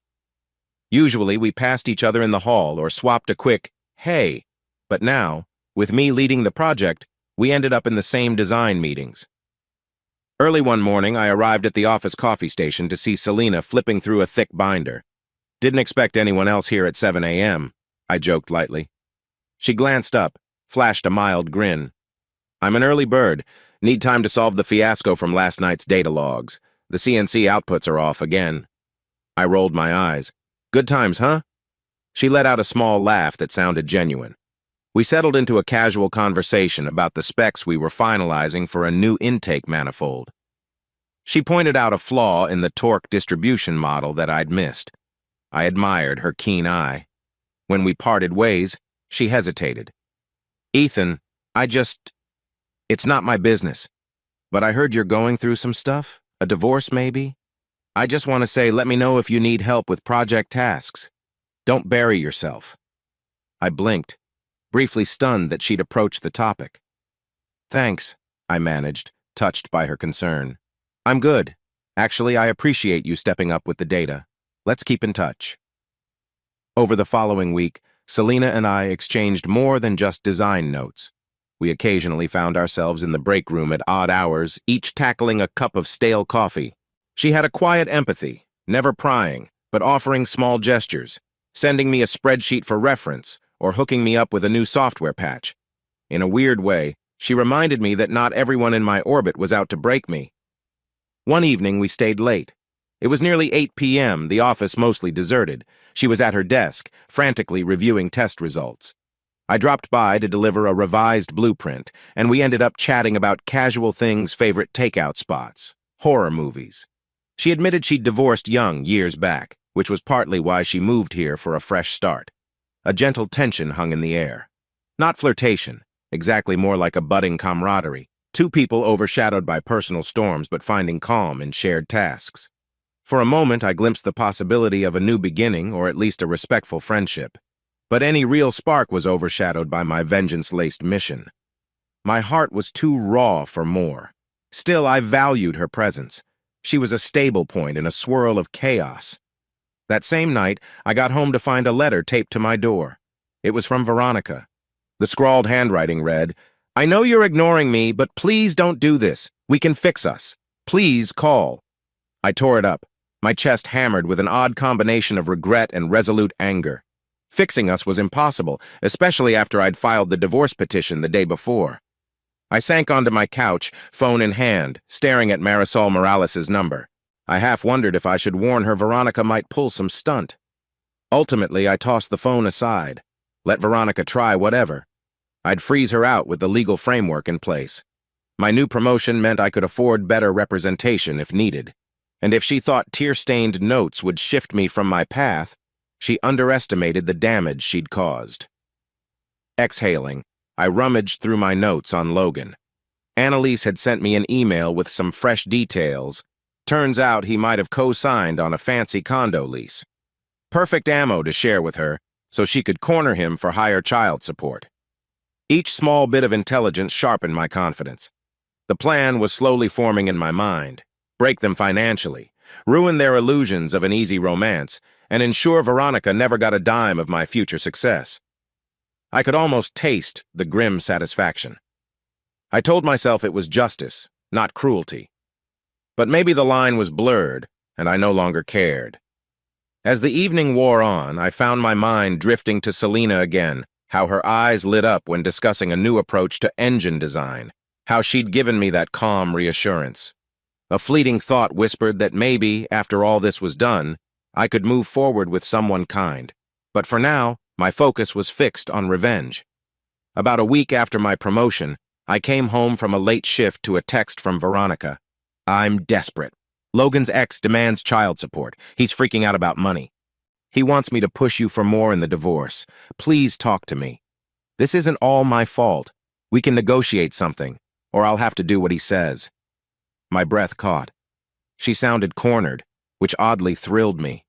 Scenes flickered in my mind. Logan pressuring her to get a bigger settlement so he could keep afloat. Maybe he realized he was stuck with child support obligations. The irony was too perfect. I typed a short reply. No negotiations. Let my lawyer handle it. Then I blocked her again. The next day I told Morales about the text. She smirked. Classic. She's trying to get a settlement or spousal support in her favor. Don't budge. I nodded. I won't. Meanwhile, I filled her in on Logan's child support drama. Morales raised a brow. He's basically pushing Veronica to blackmail you? Great for us if we can prove collusion. Keep any texts or calls they make. A savage satisfaction pulsed through me. Veronica might try to blackmail me. With what? She had nothing except the old memory of my accident or personal details from my life. Even so, I prepared for the worst. Morales assured me that we could slap them with legal pushback if they tried. That same afternoon, I recognized I needed a more thorough plan. It wasn't enough to freeze accounts or cancel a card or two. I wanted a surgical strike that would leave them with minimal recourse. So I started writing an outline in a private notebook. Step by step. Finalize joint accounts, lockdown already done mostly. Secure property interests. The house was in my name. She'd never contributed meaningfully to the mortgage. Expose any hidden Logan assets, help Annalise gather proof. Possibly feed it to Morales for leverage. Ensure minimal spousal support. Indicate Veronica's adultery and her capacity to earn. Maintain emotional distance. Offer no compromise, no sympathy.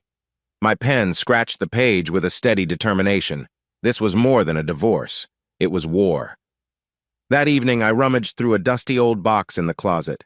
Inside were random keepsakes, wedding photos, a pile of Valentine's cards, trinkets from vacations.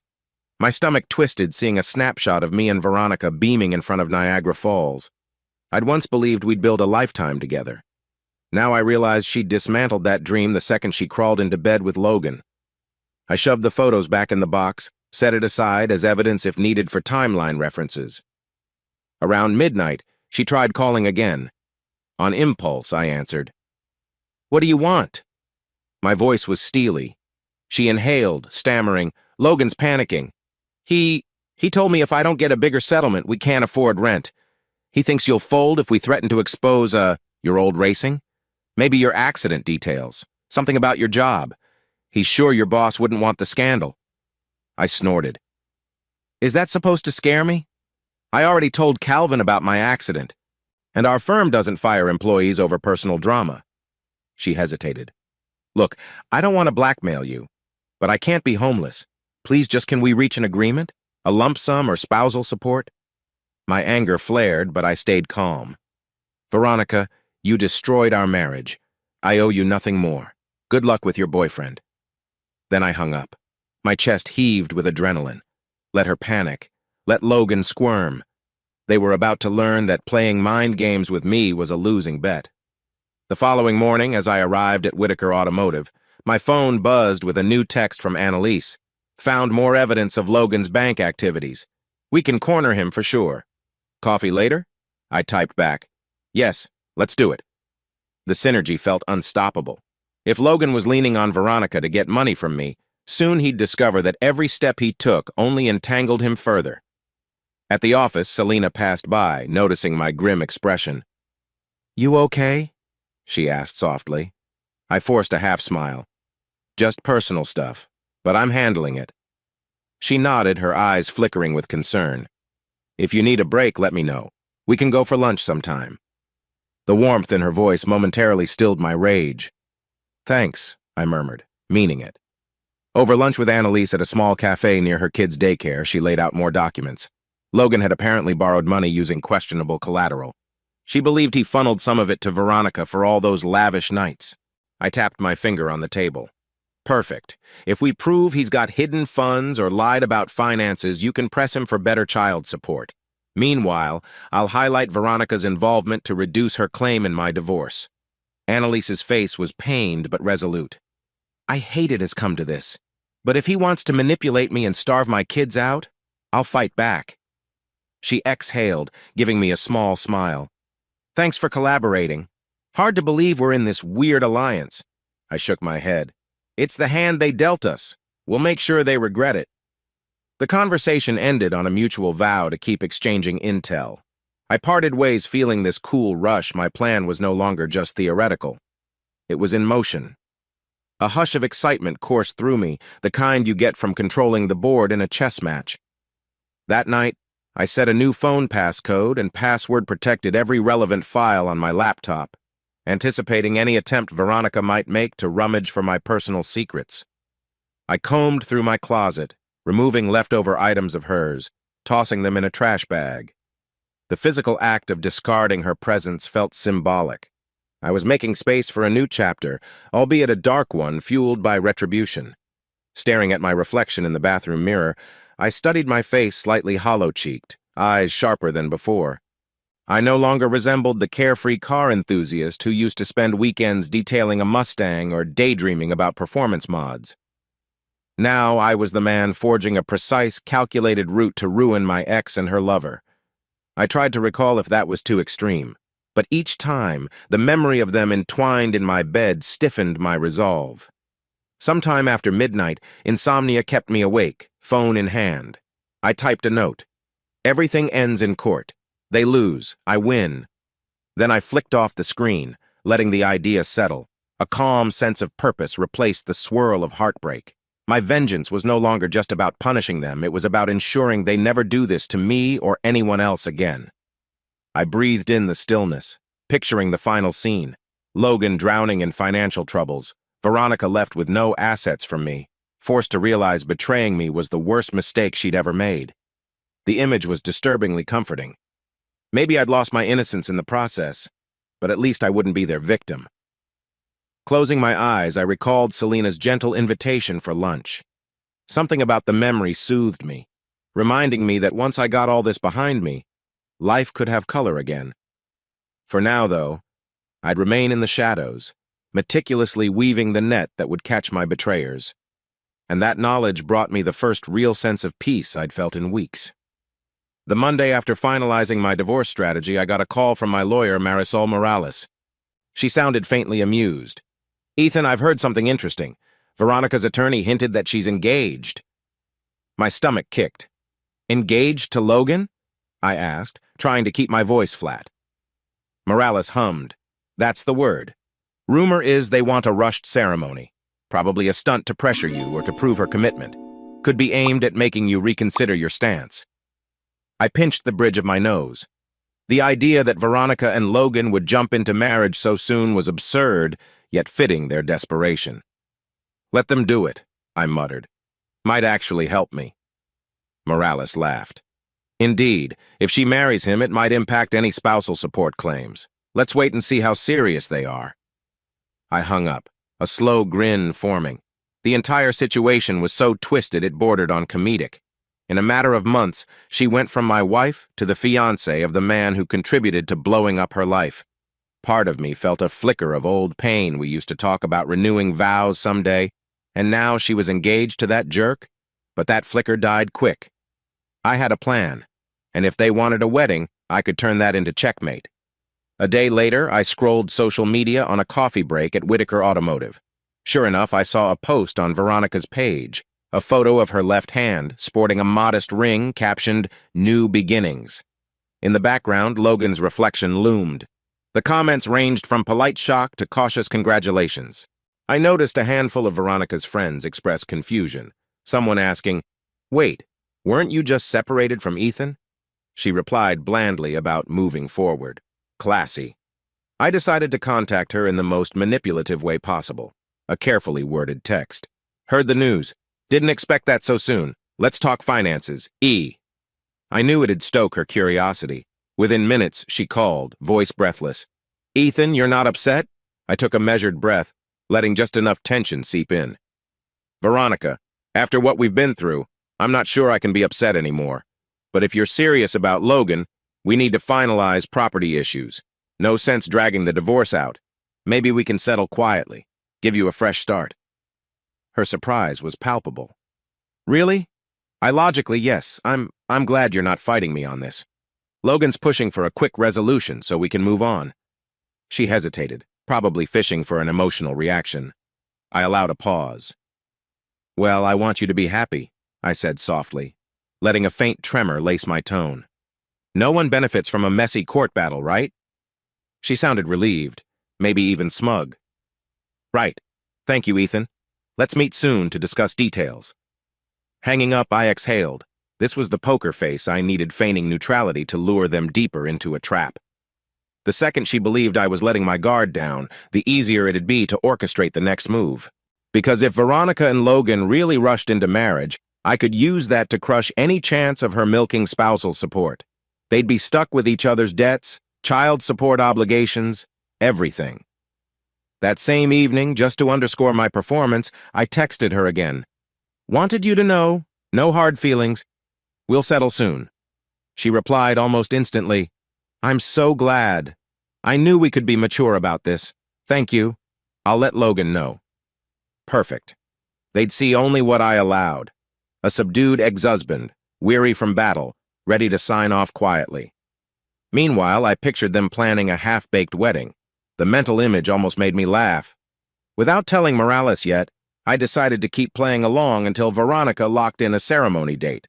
My plan was to show up just enough to mislead them, push them over the edge, and once they said "I do," well, everything they wanted from me vanished legally. The next day, ironically, I spotted a story on social media about them checking out a small event space downtown some budget chapel. People commented with half-hearted well wishes. The sense that this was more show than love blossomed. And that was exactly what I needed. At the office, I maintained a calm front, burying myself in engine prototype designs. My friend Joel teased me in the break room. "You look happier. Did something good happen?" I shrugged, offering a cryptic smirk. "Let's just say, certain burdens are lifting." He glanced at me quizzically, but left it alone. The only one who read deeper was Selena. She caught me grinning at my phone once. "You seem different," she said during an early morning coffee run. "Everything okay?" I must have hesitated because she raised an eyebrow. "You're not back with Veronica, are you?" I blinked. "Hell no, but I think the end's in sight." She nodded slowly, searching my eyes. "Just be careful. Sometimes illusions of closure can bite back." Her quiet empathy made me uneasy, as if she sensed my entire scheme. "I appreciate the concern," I replied, forcing a half-smile. She gave me a gentle pat on the arm, then left for her workstation. A few days later, Veronica texted me an invitation. "We're doing a small wedding, no big fuss. Next month. I know it's odd, but would you come? We can finalize divorce stuff after. I'd like your blessing. V." I stared at the message in disbelief. My blessing, the nerve. But that was the final piece. If I attended, it'd lull her into thinking I'd truly forgiven her. I typed a succinct reply. "Surreal, but sure. I'll come. Let's meet soon so we can finalize everything. Her reaction was a series of relieved messages, culminating in, "You're the best, Ethan. Thank you for understanding." Understanding, my ass. But I kept the facade, let her brag to Logan about how I was rolling over. In the weeks leading up to Veronica's sham ceremony, my work life became increasingly intertwined with Selena. Our project schedule accelerated. We tested new engine prototypes, hammered out performance issues, and spent late nights in the workshop analyzing data. The more time we spent together, the more her gentle presence chipped at the icy walls around me. One evening, we were the only ones left in the office. She huddled over her laptop, wearing a loose sweater and sipping coffee gone cold hours ago. I approached quietly, noticing how tired her eyes looked. "Hey, I'm gonna run to the vending machine. Can I get you something?" She rubbed her neck. "Yeah, maybe a soda. My eyelids are betraying me." I returned with 2 sodas and tossed one onto her desk. She studied me for a moment, then said softly, "You know, I see the difference in you like a tension in your shoulders that wasn't there before. I can't help noticing." I sighed, dropping into the chair next to her. "Guess it's the divorce and everything around it." She tilted her head. "You talk about it like it's strictly business. But is it really that simple?" Her eyes were kind but direct. I tried to dodge. "I have to keep it business. Otherwise, it'll swallow me whole." Selena exhaled, resting her chin on her palm. "I used to do that too when I divorced my ex. Pretended it didn't hurt. But the pain just sank deeper." Her voice quavered. Eventually, it spilled out in destructive ways. "So be careful." The gentle warning stirred something in me. I realized we were alone, the fluorescent lights casting harsh shadows, the faint hum of the building's HVAC droning in the background. A swirl of vulnerability rose in my chest. "Selena, it wasn't just a normal end. I swallowed, the memory stinging. She cheated. With a friend? Acquaintance? I don't even know. They're forcing a wedding soon. It's insane." Selena's gaze softened. "God, Ethan, I'm sorry." She reached out and lightly touched my forearm. That simple contact made me shiver with pent-up emotion. It had been so long since anyone truly empathized with what I was feeling, instead of just reacting to the drama. I let out a slow breath, feeling a knot tighten in my throat. For once, I let myself speak beyond the surface. "It's messed me up inside like everything I believed about loyalty, trust. It got torched in an instant. Now I'm just consumed by a need to get even, to see them pay." Selena nodded, eyes reflecting a quiet sadness. "I get that. But revenge is tricky. It can give you a temporary high, then leave you emptier." She paused, measuring her words. "Look, I'm not saying don't stand up for yourself. Just watch how far you go, or you might lose parts of yourself you can't get back." Her words clashed with the carefully built rationale I'd crafted for revenge, but part of me recognized truth in them. I inhaled, forcing a wry smile. "Thank you, but I can't not do this. They deserve the consequences. And honestly, it's my only way to move forward." She studied my face, seeming torn, then gave a slight nod. "Well, I'm here if you need to talk or just blow off steam." Something about her earnest expression and the warmth in her tone made me want to confide more. Instead, I lightly brushed her hand aside, burying the swirl of fear and anger in my chest. "Thanks, Selena. Let's wrap up these results, yeah? We're behind schedule." I forced a half grin, pivoting back to work. As the days ticked closer to Veronica's wedding, Selena and I continued sharing these small moments. She'd drift by my office at random, offering a coffee or a quick update on the torque readouts. I'd see her gently biting her lip in concentration, or catch her glancing my way with concern. Each encounter offered a fleeting sense of human connection beyond my bitterness, but I still refused to let her in fully. One night she cornered me by the water cooler, eyes searching. "I can't believe I'm about to say this," she whispered, "but if it becomes too much this wedding fiasco, call me. Let it out because bottling it up can be lethal." I gave a ragged chuckle. "You keep telling me how lethal it is. You have personal experience?" Her face clouded for a second. "I was married at 21, fresh out of college. He cheated. I tried to be stoic, ended up hurting myself more. Trust me, you can't bury that kind of pain forever." Her confession hit me like a jolt. Another parallel. "I'm sorry," I murmured. She shrugged, blinking away old sadness. "I'm over it now, but it taught me the importance of letting people in. So let me know if you want to talk, okay?" I managed a grateful nod. Something about her sincerity almost cracked my armor, but I had a plan to see through, so I retreated behind my carefully constructed mask. "Thanks, I appreciate it." And with that, we parted ways, leaving a faint tension in the air, some unspoken bond formed by heartbreak but overshadowed by the storm I was orchestrating. In bed that night, I replayed her words.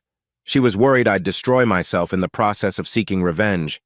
Maybe she was right, but as I recalled Veronica's betrayal, Logan's smirk, and how they were about to stage a wedding in a matter of days, I steeled my resolve. I'd carry out my plan, then maybe I'd give myself permission to feel something else. The wedding invitation arrived by email a week before the event. A cheap digital design, some pastel floral background, Veronica and Logan in curly script. The date was set for a Saturday afternoon at a budget-friendly chapel on the outskirts of town. The subtext practically screamed that they hadn't saved enough for anything grand. My stomach churned with grim amusement. I spent the following days finalizing the last steps. Morales reminded me, if she truly gets married, that basically ends her claim for spousal support in this state. Bring your phone to record the ceremony. We want proof of the union. The notion of filming them say "I do" for legal ammo was ironically comedic, but I wasn't about to let sentiment stop me. When Saturday arrived, I drove out to the chapel feeling strangely calm. The sky hung overcast, a dull gray that matched my mood. I parked in a lot with weeds poking through cracked asphalt. A few battered cars dotted the space. This wasn't exactly a fairy tale venue. Perfect, I thought. They deserved no romance. They deserved a cautionary tale. Inside, the small foyer smelled of cheap roses and lemon cleaner. A bored-looking usher recognized me from photos, or maybe just Veronica's description. "You're the ex?" he asked, blinking. I nodded curtly. He jerked his thumb. Bride's in the back, groom's up front. Ceremony starts soon." I stepped into the chapel, a small rectangular room with plastic chairs, maybe a dozen guests, none of whom I recognized except a few mutual acquaintances from years ago. At the far end, I spotted Logan in a wrinkled suit, pacing near an older man who had to be the officiant. My eyes flicked around. No sign of Annalise. Presumably, she didn't want to witness this fiasco. Then my gaze landed on Pastor Henry Donovan, Veronica's father, who sat in the front row with a rigid, mortified expression. He looked uneasy, probably disapproving, but forced to show up for his daughter. Music began a crackly recorded tune from overhead speakers. Everyone rose awkwardly as Veronica entered, wearing a plain white gown that looked like it was bought off the clearance rack. She caught my eye and gave a feeble smile, her expression unreadable. My heart pounded, but I forced a neutral face. This was their big moment of delusion, not mine. The ceremony itself felt bizarrely fast. The officiant stumbled through generic vows. Logan's voice wavered when repeating lines like, "for better or worse." Veronica's father stared at the floor, occasionally shaking his head. When it came time for them to exchange rings, I noticed Logan's hands trembling, probably from nerves or guilt or money stress. A hush fell as they slid on cheap bands. Then the officiant pronounced them husband and wife. I stood near the back, phone discreetly recording. Applause was sparse, more polite than celebratory. They turned, faced the guests, forced smiles. Veronica's eyes landed on me, searching for approval. Mercy? I just gave a small nod. Let them think I was playing along. Meanwhile, inside, a flurry of satisfaction coiled. The moment that license was signed, Veronica effectively destroyed her own chance at spousal support. My plan was nearing completion. Afterwards, a brief fiasco of hugging and half-baked congratulations ensued. Logan looked sweaty, relieved, but also anxious. They had a tiny table set up with cheap wine and plastic cups. Pastor Donovan approached me, voice tight. "Ethan," he said, not meeting my eye. "I'm sorry about all this." I nodded, letting the tension linger. "She made her choice," I murmured. He sighed, glancing at Veronica in her gown. "This wedding, it's not what I wanted for her. Feels rushed." Then, with a worried expression, he added, "I hope you can find peace." He patted my shoulder and wandered off, clearly torn by paternal love and deep disappointment. I drifted toward Veronica, who stood with Logan, the two receiving half-hearted congrats. The second I approached, Logan's posture stiffened. "Ethan," he said, managing a forced grin. "Glad you came. Means a lot to Veronica." I simply said, "Yeah." Veronica stepped forward, lowering her voice.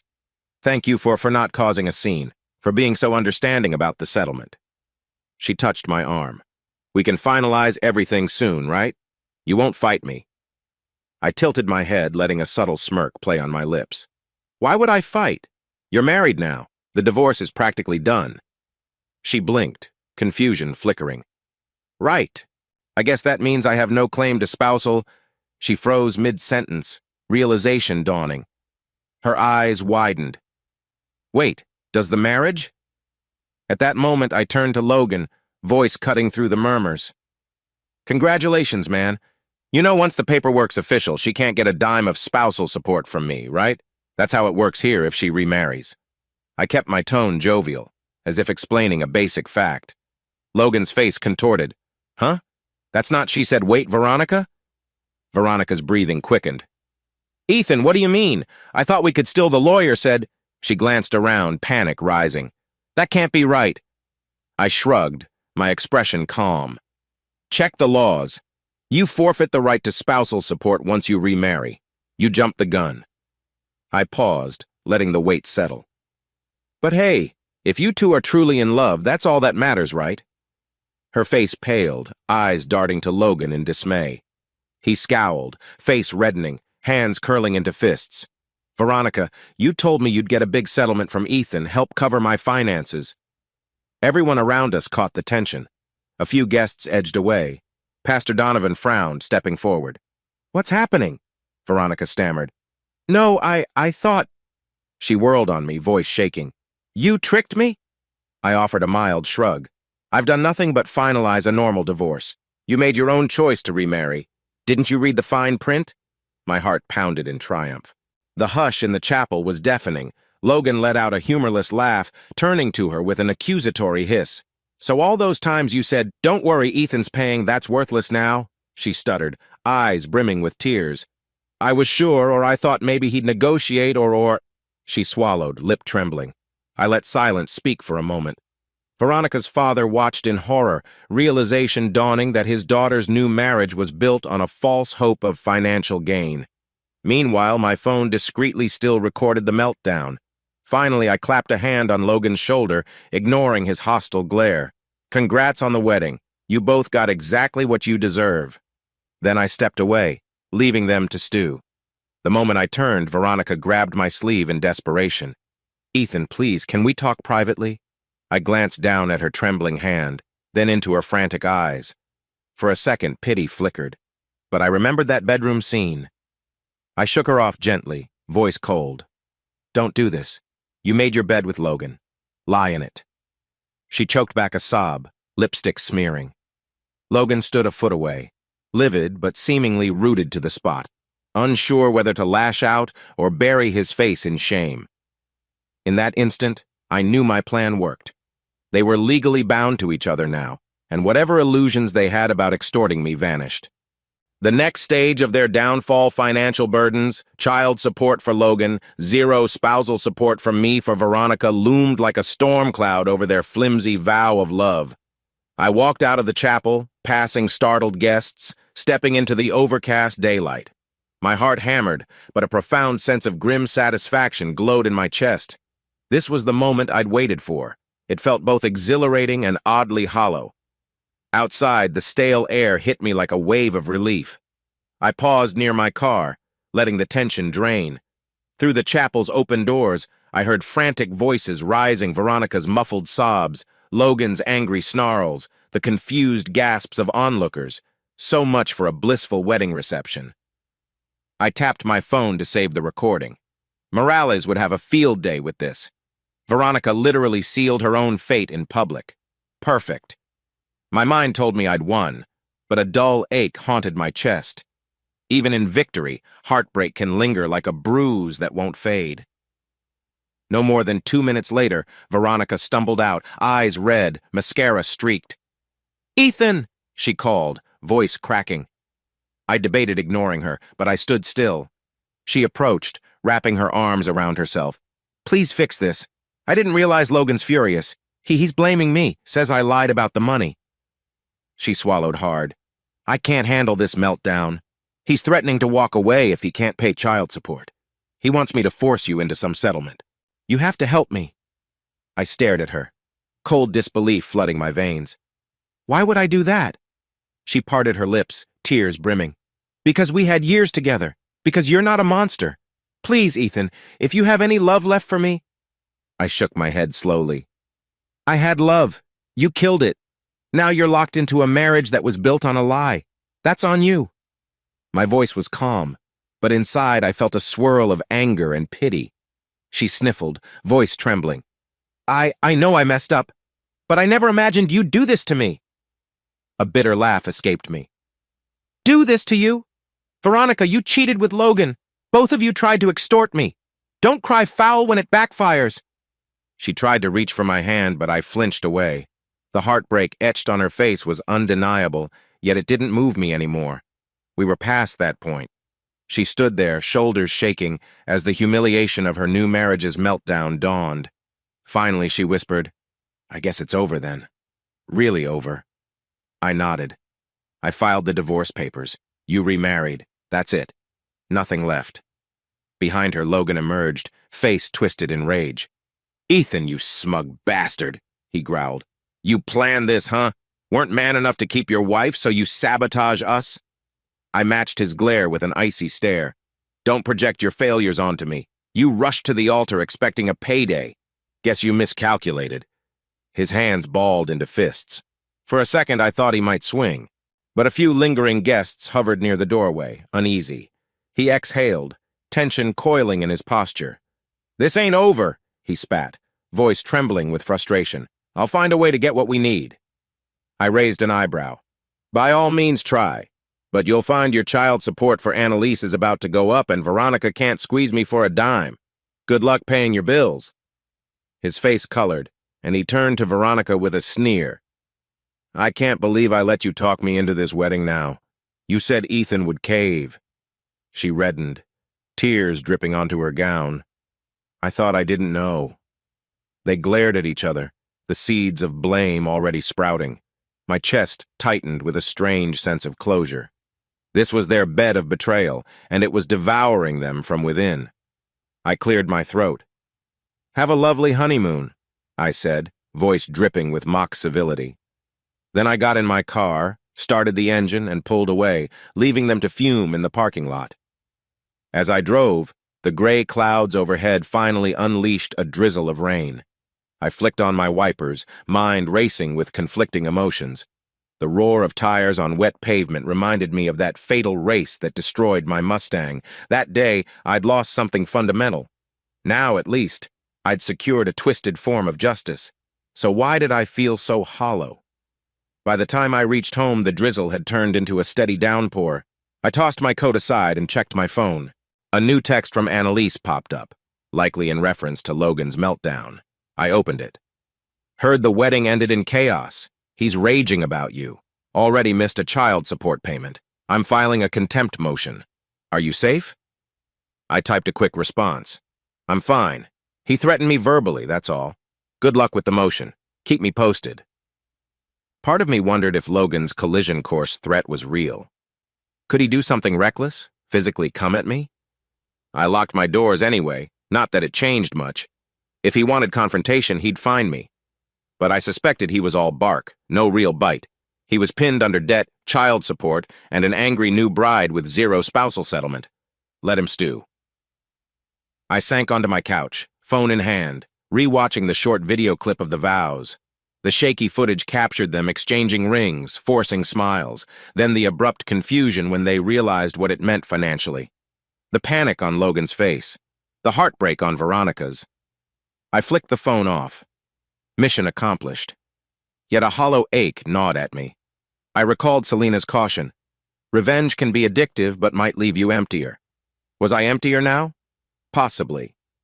But I couldn't deny the surge of satisfaction each time I pictured Logan's meltdown. My phone pinged again. Veronica left a voicemail.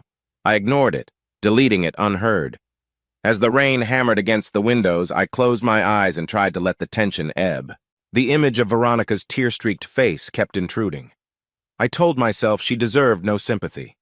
She made her choices, ignoring the pain she caused me. Now she was stuck in a sham marriage. My revenge was nearly complete. Another part of me whispered that it was time to move on. The next step would be finalizing the divorce. No more fights, no more confrontation, just me forging a new future.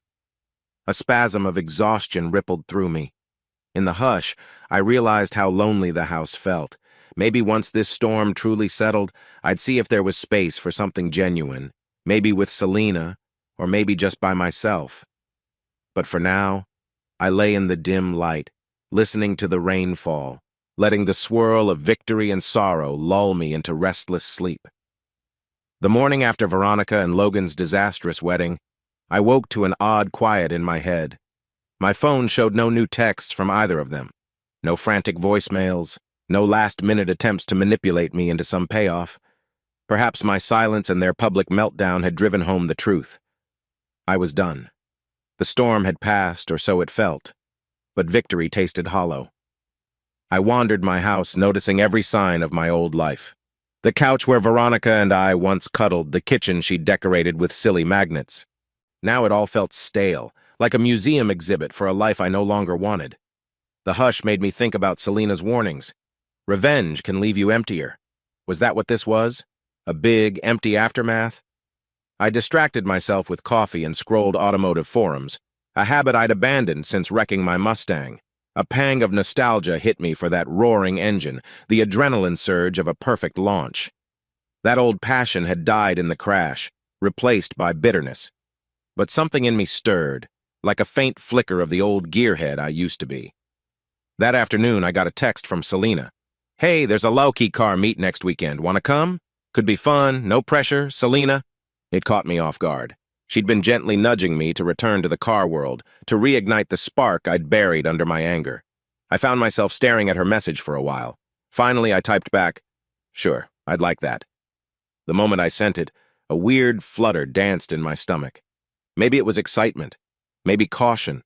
Either way, I felt the corners of my mouth lift in a small smile. Stepping outside onto my porch, I realized the sky was a brilliant blue, no storm clouds, no gloom. For the first time in a while, I noticed the day's brightness. Over the next few days, Selena and I exchanged casual texts about the meet, swapping jokes about how I should bring a trusty sedan now that I didn't have my Mustang. My typical replies were wry. "I'll show up in my battered Jeep. It'll stand out among the muscle cars." She teased back, "We'll start a new Jeep racer trend." Between these light-hearted chats, I sensed something else blooming. A slow, gentle flirtation. Unlike Veronica's frantic push, Selena's vibe was calm, supportive, almost healing. In the office corridors, she'd pass me a knowing nod, a small private smile.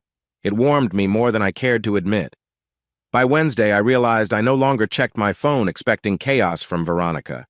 Instead, I was anticipating Selena's messages updates on a new bracket design or a meme about engine heartbreak.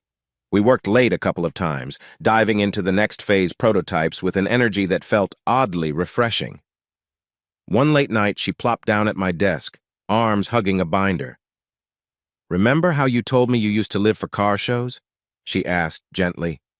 I nodded, swallowing the memories of my old Mustang. She tapped the binder. "We should talk more about that. Could help with our intake manifold design, ironically. Sometimes real-world performance stories inspire good engineering solutions." Her eyes shone with genuine curiosity. A faint grin tugged at my lips. "I used to push my GT to its limits at local meets. Learned a lot from track guys who tested real-world conditions. Might have some old notes on that, actually." She scooted closer, glancing at me in that intimate way that made my pulse quicken. "Show me," she said. We ended up rummaging through my archived project files on the server until midnight, half working, half laughing over random photos I'd stored. One shot showed me grinning ear to ear beside my now-wrecked Mustang. A pang of sadness touched me, but Selena's presence helped ease it. When I finally shut down my computer, she gave my shoulder a reassuring squeeze, a silent promise of understanding. By the time I got home that night, I realized the slow burn was real. She wasn't just a coworker or a sympathetic ear. There was a flicker of something deeper: trust, comfort, maybe a spark that could outgrow the ashes of my old marriage. But I couldn't rush it. I wouldn't taint what we were building with the bitterness that still clung to me. That weekend, the car meet took place in a sprawling parking lot behind an old diner. Selena arrived before me, leaning against a sleek, older Camaro she'd borrowed from a friend. I half laughed when I saw her wave. She looked perfectly at ease in the sea of muscle cars and tuner imports. Meanwhile, I rumbled up in my Jeep, feeling out of place. She greeted me with a warm grin. "Welcome to the car nerd circus," she teased. I smirked, surveying the line of polished hoods, the chatter of enthusiasts comparing horsepower. "Haven't done this in a while," I admitted. "Might be out of practice." She nudged my arm.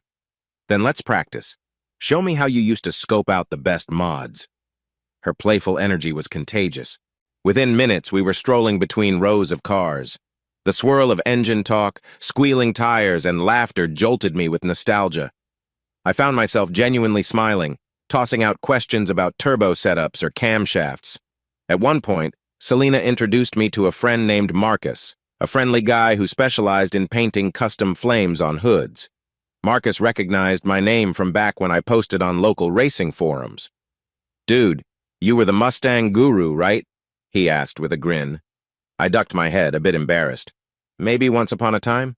Not so much anymore." Selena chimed in. "He still has the knowledge. We just need to nudge him back into it." Marcus glanced between us, grinning knowingly. "Good luck. He was legendary, though."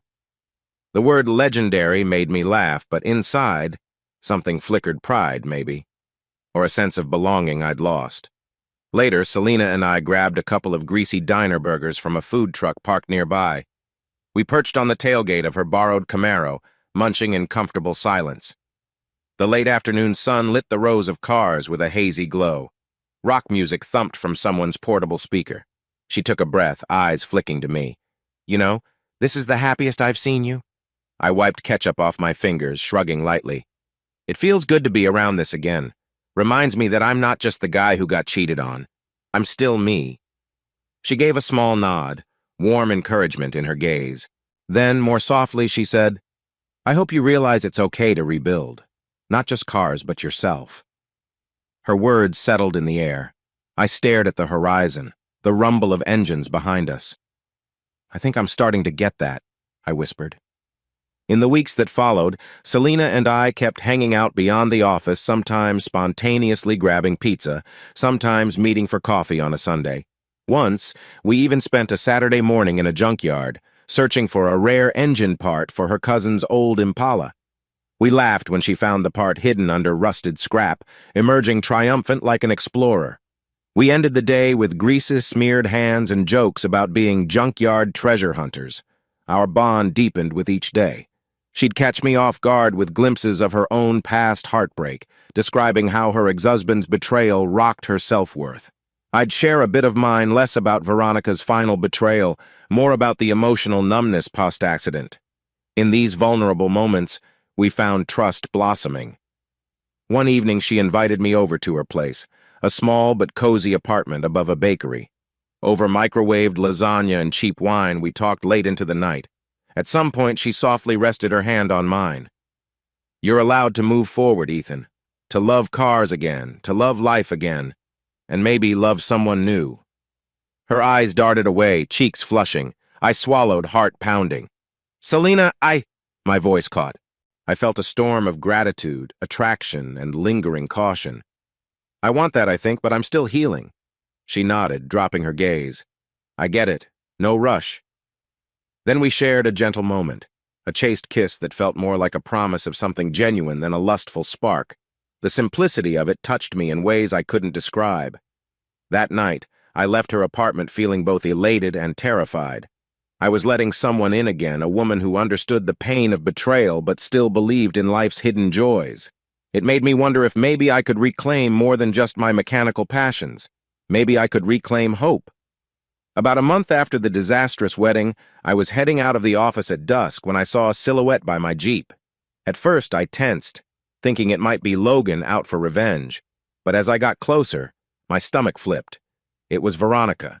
She stood there with hunched shoulders, arms folded against the cold. My first instinct was to ignore her, but something in her posture screamed desperation. I sighed, approaching slowly. "What do you want?" She turned, tears glistening in her eyes. "Ethan, please, just hear me out. It's a mess. Logan's basically abandoned me, said he can't handle the pressure.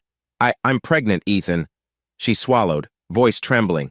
"He wants nothing to do with it, says he can't afford another kid. I'm alone, broke, and I don't know what to do."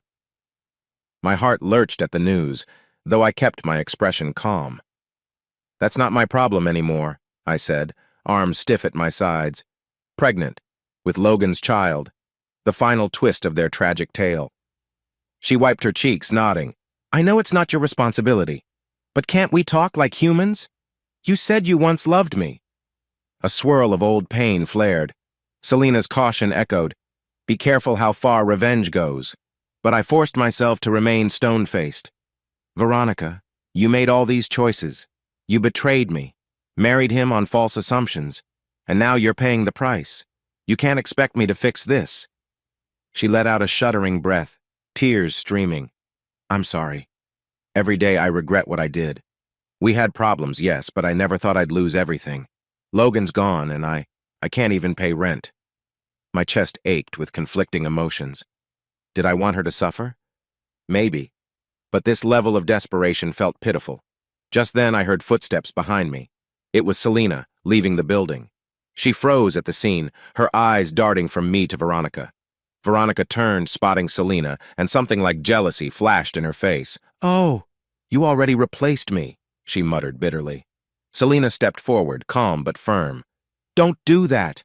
You chose your path. Now you want Ethan's help because everything collapsed?" Veronica flinched, hugging her arms around her belly. "I'm just pregnant and terrified. Is that such a crime to seek compassion?" Selena glanced at me, her expression urging caution. I took a deep breath, turning back to Veronica. "Look, I'm not heartless, but I have nothing else for you. The divorce is final. Your new marriage is your legal reality. If you want financial help, talk to Logan." My voice stayed cold. "Don't corner me in parking lots." Veronica let out a wretched sob, voice cracking. "He won't, he's ignoring me. The baby might not even get child support if he fights it." "I'm so stupid, Ethan. I see that now. You were depressed, but I should have stuck by you." Selena placed a gentle hand on my arm, and I realized my fists were clenched. Softly, she said, "Ethan, let's go." I locked eyes with Veronica one last time. "I don't have anything left to give you." Her lip quivered, tears falling freely now. "I get it. I do," she whispered, stepping back. She gave Selena a despairing glance, then walked away, shoulders trembling, back into the twilight. My heart hammered. Selena and I stood in silence, the air thick with tension. Finally, she breathed, "That was intense. Are you okay?" I nodded, releasing a shuddering exhale. "She's pregnant with his kid. It's messed up." Part of me felt guilt gnaw at my insides, but I also remembered the anguish she caused me. "I can't be roped back in." Selena squeezed my arm. "You shouldn't be. You've done enough." She paused, searching my face. "But if you feel conflicted, that's natural. Just you owe her nothing now." I nodded, trying to calm the swirl in my head. "Let's get out of here," I whispered. She nodded, and we climbed into my Jeep, heading off. The confrontation left a bitter taste, but also a strange finality. Veronica stood at a new crossroads, alone, bearing a child from the man who'd betrayed her too. I realized I had zero desire to intervene. That chapter was closed. The next day, I woke up feeling drained, replaying Veronica's desperate plea. My phone remained silent. No more messages from her or Logan. Maybe they'd vanish from my life entirely, left to deal with their own chaos. A wave of relief mixed with a faint, unwanted pity, but I forced myself to push it aside. That afternoon, I decided it was time for one last symbolic move. I drove out to a small private track an hour away, a place I used to frequent with my Mustang buddies. I'd reserved it for a short time slot, just enough to indulge a crazy idea. When I arrived, Selena was already there, leaning against the fence, wearing a light jacket. She offered me a cautious smile. "So this is your big plan?" I nodded, stepping up beside her, gazing at the tarmac. "I need closure," I said quietly. "I can't race my old Mustang, it's gone. But I want to at least feel that rush again, to remind myself who I was before all this tragedy." She patted the hood of a borrowed Mustang GT that I'd arranged through a friend. It wasn't mine, just a loaner for the day. "Then let's do it," she said, her eyes shining with encouragement. We climbed in, started the engine. The roar beneath the hood sent a thrill through my veins, a memory of the old me. Selena sat beside me, and I gripped the wheel, heart pounding. Slowly, I took the car onto the track, letting the tires warm as we eased around a few laps. My chest constricted with a jumble of excitement and fear. Then I pressed the gas harder. The Mustang surged forward, the engine's growl resonating in my bones. Each turn, each straightaway, felt like reclaiming a lost piece of my identity. Selena laughed over the engine noise, gripping her seat. A grin broke across my face as the car hit a perfect line around the curve, adrenaline pumping. For a blissful moment, I forgot heartbreak, betrayal, revenge. It was just me and the machine, exercising old demons. When we finally slowed to a halt in the pit area, I realized my hands were shaking. Selena looked at me with awe and a hint of pride. "You still got it," she teased. Then her voice softened. "Feel better?" I nodded, breath ragged. "Yeah, I do. Thank you for believing I could do this." She leaned in, planting a gentle kiss on my cheek. "I like seeing you this alive," she said, and the warmth in her eyes steadied me. We sat there, engine ticking cool, sharing a moment of unspoken relief. Later, we strolled across the empty lot, taking in the late afternoon sun. I glanced at her, heart stirring. "I'm done letting the past define me," I admitted. "Veronica, Logan, the anger they can't own me anymore. I have a future I want to build, maybe with someone who respects me, who's walked her own road of heartbreak." She slipped her hand into mine, fingers entwining. "I'd like to be that someone if you'll let me," she whispered. My chest fluttered. "I think I already have," I murmured, pulling her close, sharing a soft, tentative kiss that carried more hope than any I'd known in years. In that sunlit moment, the track behind us, my borrowed Mustang cooling in the background, I felt the last vestiges of bitterness melt away. This was the new start, one not fueled by revenge, but by genuine acceptance and possibility. I wasn't naive. Old scars lingered. But with Selena, I sensed I could rebuild, step by step. Driving home together, I felt a strange serenity. Sure, we'd face complications. Veronica's pregnancy might cause future drama. Logan might still throw a tantrum. But that no longer weighed me down. My revenge was effectively complete, and I'd walked away with my soul intact, maybe even stronger. And as I glanced at Selena beside me, her soft smile reflecting in the Jeep's window, I realized the future might actually shine brighter than the past I'd left behind. Months slipped by in relative calm after that pivotal confrontation with Veronica. She faded from my daily consciousness, occasionally registering as a distant ache that no longer belonged to me. In her absence, my bond with Selena blossomed into something neither of us had fully expected yet couldn't deny. We'd grown from cautious friends to lovers, discovering a shared tenderness that brought out the best in both of us. One chilly morning, we grabbed coffee near Whitaker Automotive before heading into work. Selena cradled her cup, eyes flashing with excitement. "My dad's in town next week," she mentioned. "He's dying to meet you." I tensed slightly. Meeting a parent was a milestone we hadn't explicitly discussed. But a tiny thrill ran through me at the thought of stepping further into her world. "Sure," I said softly, sliding my free hand over hers. "I'd love to." During those days, I often felt a restless urge in my chest, a warmth that pressed me to think beyond the present. The days of sabotage and bitterness felt distant, replaced by the desire to build something real with Selena. I recognized that compulsion for what it was, love and the impetus to formalize it. That weekend, we visited a cozy bed and breakfast for a short getaway. It sat on the edge of a lake, the water glassy under a pale November sun. We spent a day strolling along leaf-strewn paths, discussing our childhoods and half-laughing, half-wistful confessions. After dinner, we relaxed by a fireplace in the lodge lounge, the crackle of burning wood setting an intimate backdrop. As we curled together on the couch, I swallowed my nerves. "Selena," I began, voice trembling with an emotion I couldn't fully hide. "I never believed I'd find love again after everything, but you proved me wrong. You've made me see that I can live, dream, and hope." My fingers toyed with a tiny box hidden in my jacket pocket. She tilted her head, eyes gleaming with warmth. "Ethan, I feel the same.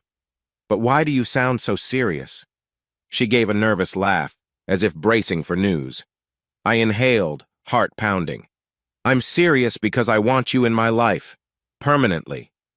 Then, with a shaky exhale, I produced the small ring box. "Marry me." A soft gasp escaped her. For a moment, she stared in disbelief. Her hand flew to her mouth. "Oh my God," she whispered. Tears glistened in her eyes. "Yes, absolutely yes." Relief and euphoria surged through me. Sliding the ring, a simple design with a slender band onto her finger, felt surreal. She blinked back tears, then launched into a delighted laugh, wrapping me in a fierce hug. Around us, a few curious onlookers broke into applause or gave congratulatory nods. We barely noticed, lost in our quiet bubble of joy. That night, we stayed up late in our room, nestled under a thick quilt, discussing the future. We decided to keep the engagement relatively private for now, just a few close friends. She brushed her lips softly along my cheek, murmuring how she'd never envisioned a second proposal in her life, especially one filled with so much mutual understanding. Our kisses turned sweeter, more insistent, but still tinted with a hushed reverence that neither of us wanted to rush. Even as our clothes slipped away, any 18 intimacy remained tender, a reflection of the deep trust we'd built, rather than raw lust. 2 days later, back in the city, we visited a figure from both our pasts, Pastor Henry Donovan, Veronica's father. It might have seemed insane, but Selena proposed it. "He's a man of faith," she said. "Maybe it helps you find closure. And I'd like to talk about forgiveness, especially if we plan a small wedding ourselves." I swallowed hard. The idea unsettled me, but something about bridging that wound felt right. Pastor Henry had always been kind, despite his daughter's betrayals. So we arranged a short meeting at his church office, a modest building with a faded sign out front. He greeted us stiffly, surprise flickering in his gaze when he saw the ring on Selena's hand. "Ethan," he said quietly, "I didn't expect a visit." I cleared my throat. "We wanted to tell you we're engaged, and talk about burying old resentments." His face softened, though sadness still lingered behind his eyes. "I see. Congratulations, then." He offered Selena a polite nod. She introduced herself more fully, explaining her background. He listened intently, nodding. "I remember hearing about you, Miss Whitaker, well, from the glimpses Veronica mentioned about Ethan's workplace." For a few moments, tension suffused the air. Then Pastor Henry sighed. "I'm not one to judge. My daughter made her own choices. God knows how that turned out." He pressed his lips together as if fighting regret. "I still love her, but the path she's on, it's difficult. And it's not on you to fix." I exhaled. "That's partly why we're here. To let you know we're moving forward with no ill will. I'm not seeking your approval so much as your blessing for our peace. If that's possible." A faint tremor crossed his features, tears threatening. "If it offers you both solace, I do bless you. I hope you find the happiness Veronica and Ethan never did. And if you can find room in your hearts, please pray for my daughter. She needs it." He spoke with a father's heartbreak, and in that moment I realized he carried his own guilt. We spoke quietly about forgiveness, about letting go of blame. Henry placed a hand on my shoulder, reminding me that dwelling on bitterness only poisons the soul. I nodded, glancing at Selena, thankful I had her unwavering presence. When we left, there was no fanfare, no instant transformation. But the air felt a fraction lighter. Another thread of the past had been delicately tied off. The next day, I told Calvin Whitaker about my engagement, and his eyes sparkled with paternal pride. "I always suspected you two would end up together," he said with a grin. If you need anything for the wedding, let me know. My treat. He also mentioned wanting me to join him more deeply in the company, a sign that life was blossoming anew. With the engagement public among our closest circles, Selena and I began building the framework of our future. Calvin, true to his word, offered me a seat at the table in key company decisions. We planned expansions, brainstorming how to reach a broader automotive market. Some nights, Selena and I pored over data on potential new divisions, maybe a small production run for custom race engines. The synergy between us felt electrifying, like we were forging an empire based on our shared passion. Outside the corporate realm, I noticed a personal shift too.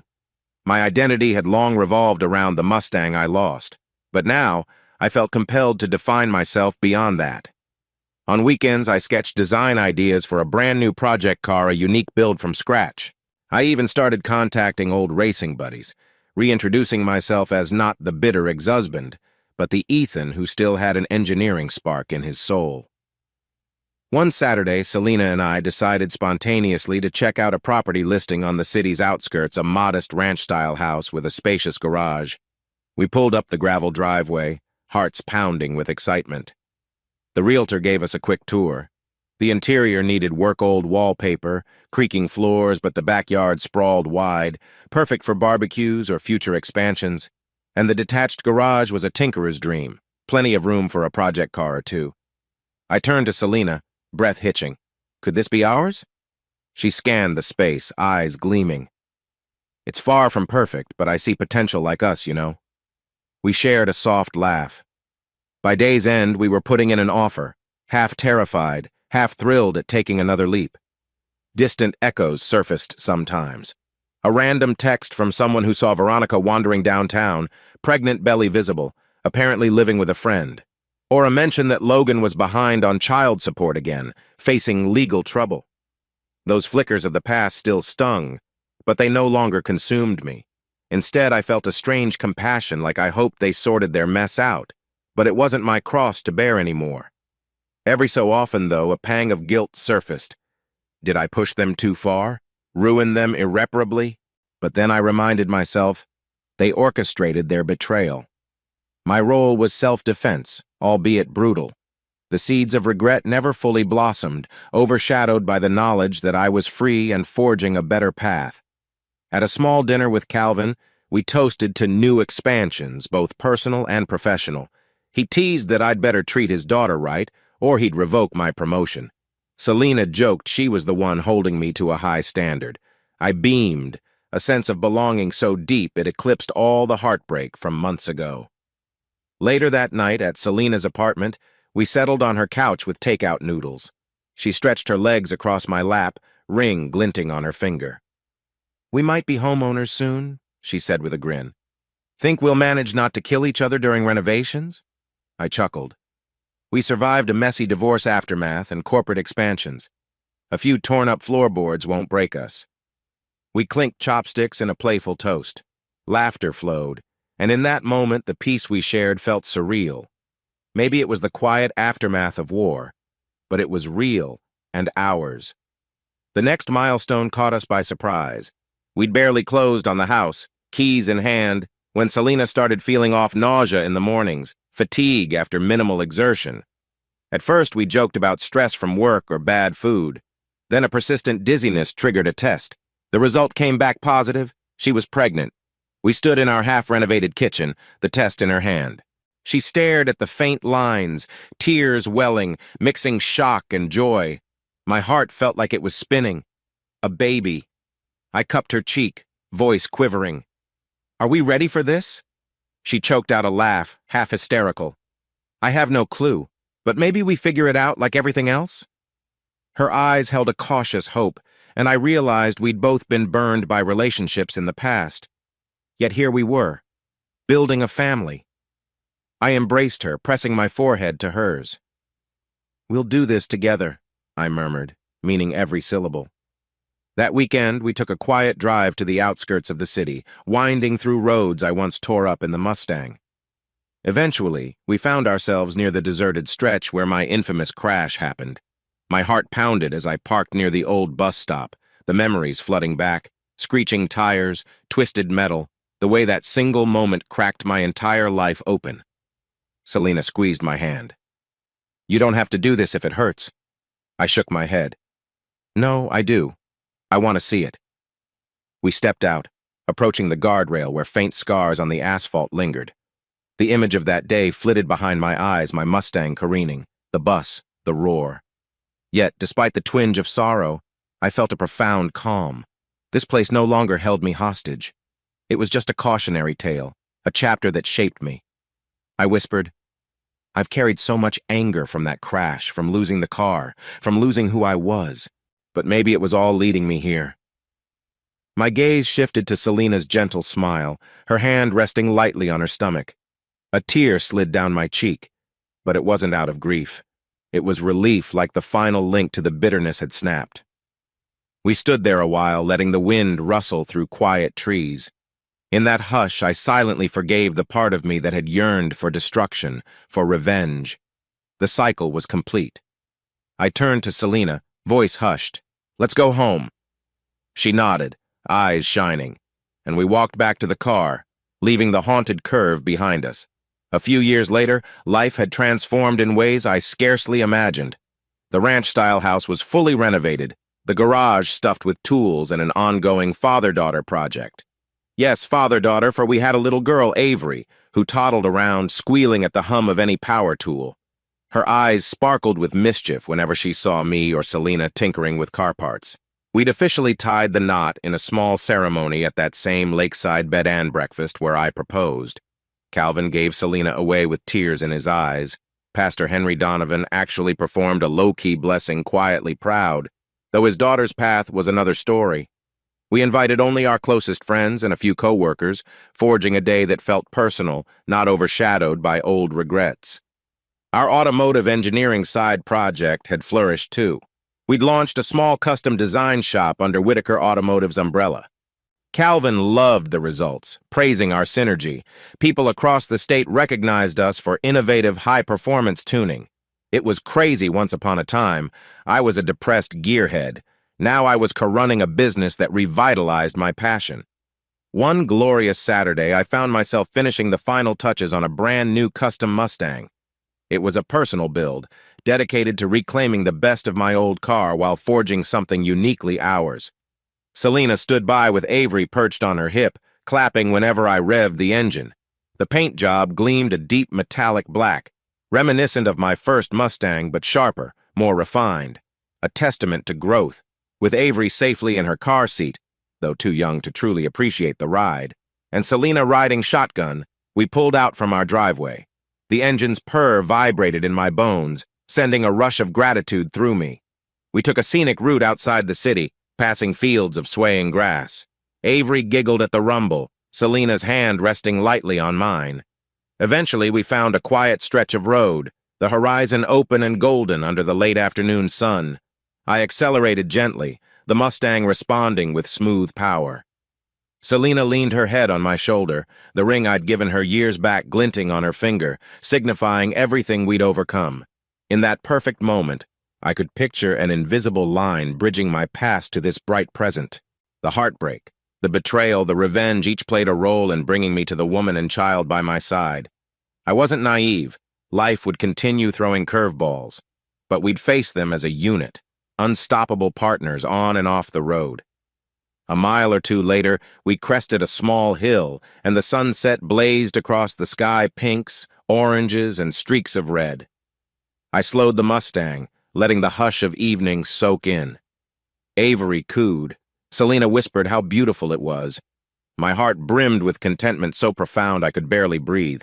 We drove onward, the sun dipping below the horizon, painting the world in dusky gold. The roar of the engine was no longer an escape from pain, but a soundtrack to a life reborn from ashes. As shadows lengthened, I flicked on the headlights, guiding us forward into whatever awaited. Because now I could handle it,